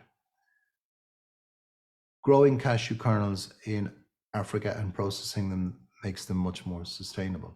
But also, processing locally tends to make the processor much more responsible in relationships with suppliers, with farmer groups, and other suppliers, including workers in the chain. Local businesses, and this is worldwide, local businesses tend to treat local people better than distant businesses. So the extraction of raw materials for processing abroad is less sustainable and tends to be less responsible. And it tends to sacrifice the opportunity for social impact. So processors who are doing well out of the local industry have the opportunity to make an impact in their communities. And that's been seen not only in African countries, but in Asian countries, in European countries, and right around the world. So that's what I mean on Planet. There's a lot you can read on that, and there's a lot you can read on the 5 Ps or the 7 Ps. And if you're interested, it's well worth having a look. Blessing. Thank you very much, Jim. We have exhausted all the questions, but I have some questions, Jim. It's been 50 Wednesdays, 50 edition of the Global Markets Encounter. What are the remarkable growth that you've noticed from the very first session to now in the cashew industry? Wow. Well, I think what we've seen is that the industry has become more resilient. And when we started this, I thought it would be for 4 or 5 sessions during COVID. We started in 2020 during COVID, and that we would very quickly just go back to the more normal market information systems. What we have found is there's a huge interest in market information. There's a huge interest in understanding how the market works. And we're finding that, I suppose, good and bad. On one side, we're finding that the new processors are really interested in moving on, but we're also finding that they have a struggle in finding markets and developing their marketing. I think I've been really happy to see how so many factories all around the world in the cashew industry managed the pandemic and the huge challenges that it brought. And I think it's also been interesting to see that consumers have been consistently switching to cashews. If we talk about some of the shocks or challenges, I think that the demand performance in the United States in the second half of last year was a little bit shocking, how we saw imports decline so quickly. And I think we're probably at the moment in a period of transition where we're getting away from cheap food. We're getting away from the fact that the only thing that matters is price. And so long as you can get the price down, the quality doesn't count. I think we're moving away from that. We certainly have in other products, and I think it's happening in ours now. It has been a really challenging period. Cashews has never been an easy business. I've been in it a long time. This period has been one of the most difficult, but it's also shown a great deal of resilience. And we look at the growth in processing in West African countries and look at particularly thinking about 2022 and the increase in market share up to, was it 14.3%? We talked about market share for African processors in Europe last year. And that to me is a huge sign of a positive future ahead. And that fills me with enthusiasm and hope for the future. Blessing. Thank you very much, Jim, for 50 editions of the ACO Global Markets Encounter. Before we come to an end, I would like to ask that you share with us what we should look out for from now to the next GME. I think we need to keep a close eye on what's happening at the farm gate in West African countries. We need to keep a close eye on the regulators' reactions to those changes. I don't think we're going to see huge developments in kernels, but look out, because later in the year, I believe we will see a much more active cashew kernels market. I think we need to keep a close eye on the crop in Cambodia and how it develops and how it turns out. If there were to be a significantly smaller than expected crop in Cambodia, that would have an immediate impact on RCN trade in West Africa. I'm not saying there is a problem. In fact, I think there is still a good crop there, but I think it needs to be closely watched. I also think we need to keep an eye on the reaction of Indian buyers of raw cashew nuts and demand in India. Last year, Indian demand for raw cashew nuts was a big driver in the market, and that was matched by consumer demand in India. Will that continue in 2023? 6 weeks ago, had you asked me that question, I would have said almost certainly. Today, there's a little bit of a pause, and therefore we need to keep an eye on what's happening in India. I would also like to add my thanks to everyone who's participated in these events, given it's the 50th benchmark event, particularly to those contributors who have made presentations. And throughout the events, I've been really pleased to find contributors and presenters who believed in what they were doing and presented us with some really stimulating information and opinion. And thanks to the organizers and especially to the interpreters over all of those 50 events. So thanks very much indeed. I hope we can do this again, and I'll see you then. In the meantime, take care in the markets, and if you're a processor, start to think about your marketing. Thanks very much indeed, and bye-bye.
Africa.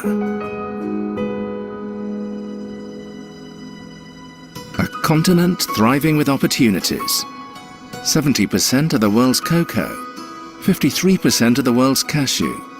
The resource-rich continent is at a turning point.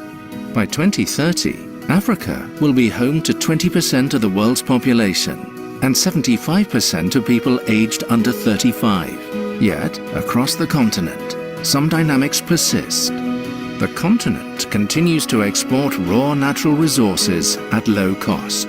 Meanwhile, the resilience of its economies is tested by unemployment, poverty, and a global pandemic. Despite the challenges, together we can unlock this potential. At Arise IIP, our vision is to build an African industry. Our ambition is to shift Africa from a global commodity supplier to a global manufacturing powerhouse. We do this by identifying industrial gaps in African countries.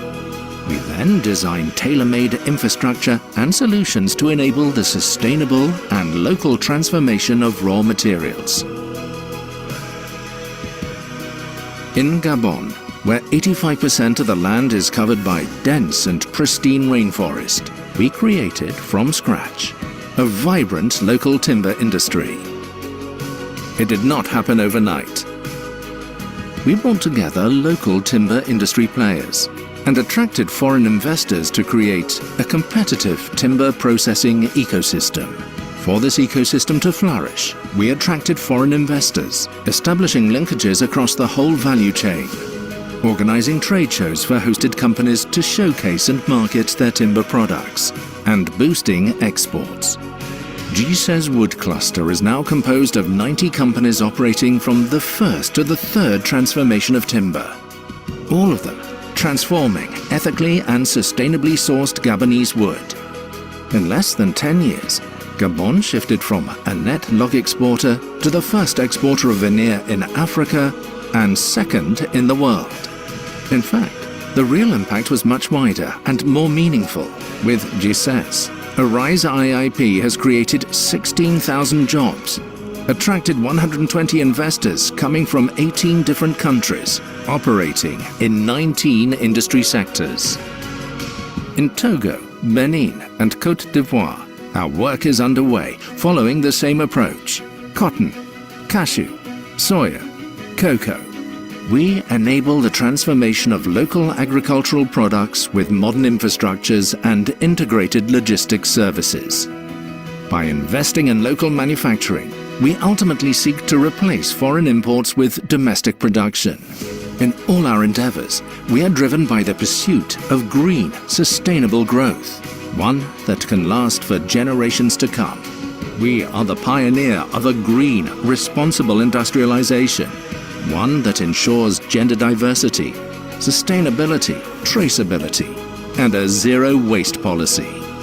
This is why we create innovative solutions that support a climate-conscious economic development in Africa. This starts with neutralizing carbon emissions and creating a positive environmental legacy. By 2022, all of Arise IIP's industrial zones will be carbon neutral, powered fully by solar technology. This is all made possible by the dedication and commitment of the women and men who work at Arise. Together, we are on a journey to build an African industry, a journey to create a better, more resilient, sustainable, and inclusive future for everyone. Arise IIP, committed to making Africa thrive.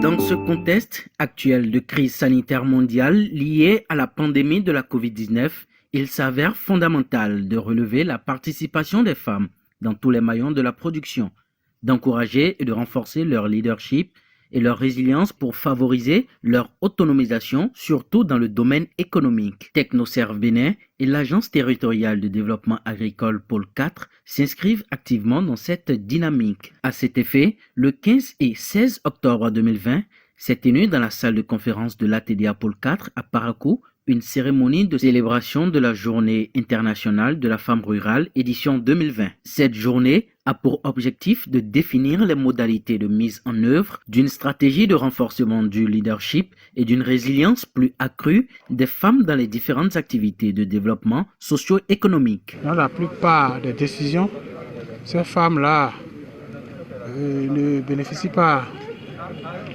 des avantages qui sont liés au développement économique de chaque pays. Donc, pour les valoriser davantage, la communauté internationale a dédié la journée du 15 octobre pour les célébrer. Comme nous sommes en partenariat avec des projets, programmes, ils ont décidé de nous accompagner pour pouvoir célébrer l'événement au niveau local. Ces femmes-là sont aussi présentes surtout au niveau du maillon transformation. C'est pourquoi nous leur avons demandé de ne pas venir seulement pour écouter les discours, mais qu'elles viennent avec leur chef-d'œuvre pour qu'on puisse voir ce qu'elles font et les gens vont aussi profiter pour se ravitailler. En effet, dans sa stratégie de renforcement des capacités des acteurs de la filière cajou, TechnoServe, à travers Bénin Cajou, fournit des assistances techniques spécifiques et appropriées à la satisfaction des besoins des partenaires du public et du privé afin de promouvoir la production des noix brutes d'anacarde, le développement des chaînes de valeur et l'amélioration des revenus, notamment ceux des femmes. Les braves femmes rurales sont effectivement à l'honneur aujourd'hui. Nous les félicitons et nous les exhortons à mettre leur résilience au service de nos communautés, surtout en cette période de pandémie. Et nous voulons les rassurer du soutien de TechnoServe pour une plus grande intégration du genre dans les chaînes de valeur de la filière anacarde.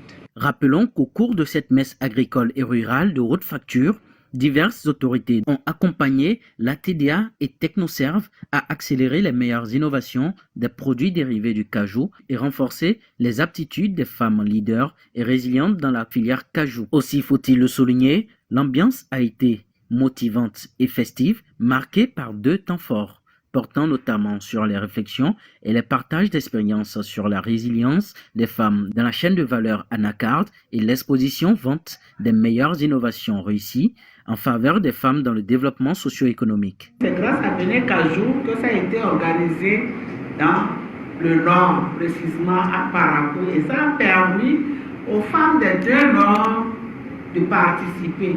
Je veux dire à Takora Donga, Borgo, Albori, Zoukoline, le centre aussi. Voilà pourquoi je tiens à remercier très sincèrement Bénin Cajou. Et cette séance aujourd'hui nous permet, elle nous a permis de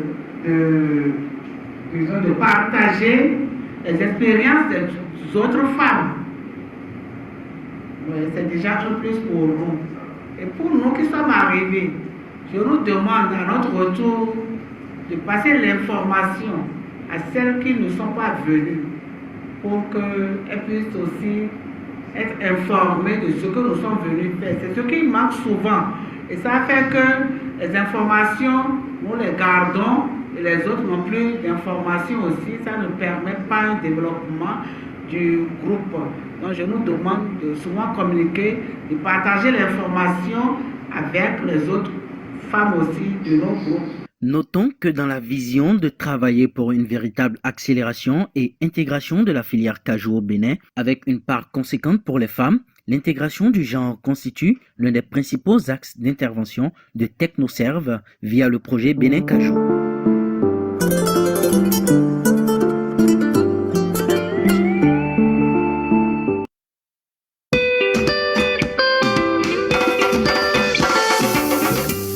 Le projet Bénin Cajou a inscrit dans ses priorités, à compter de l'année 2019, des activités pour la sensibilisation des acteurs en vue d'une meilleure prise en compte de l'intégration du genre dans les différents maillons de la production. C'est à ce titre qu'après avoir milité en amont par un plaidoyer auprès de la FENAPAB pour l'amendement des textes en faveur d'une plus grande intégration du genre, Bénin Cajou a soutenu en aval le processus de renouvellement des organes de gestion de la FENAPAB, qui s'est achevé le 23 septembre 2019 avec l'élection à sa tête d'une femme, Madame Saadatou Atta Kakayachi, en tant que présidente du conseil d'administration. Après mon élection à la FENAPAB, les impressions sont bonnes. Surtout être à la tête d'une fédération nationale des producteurs d'anacarde du Bénin.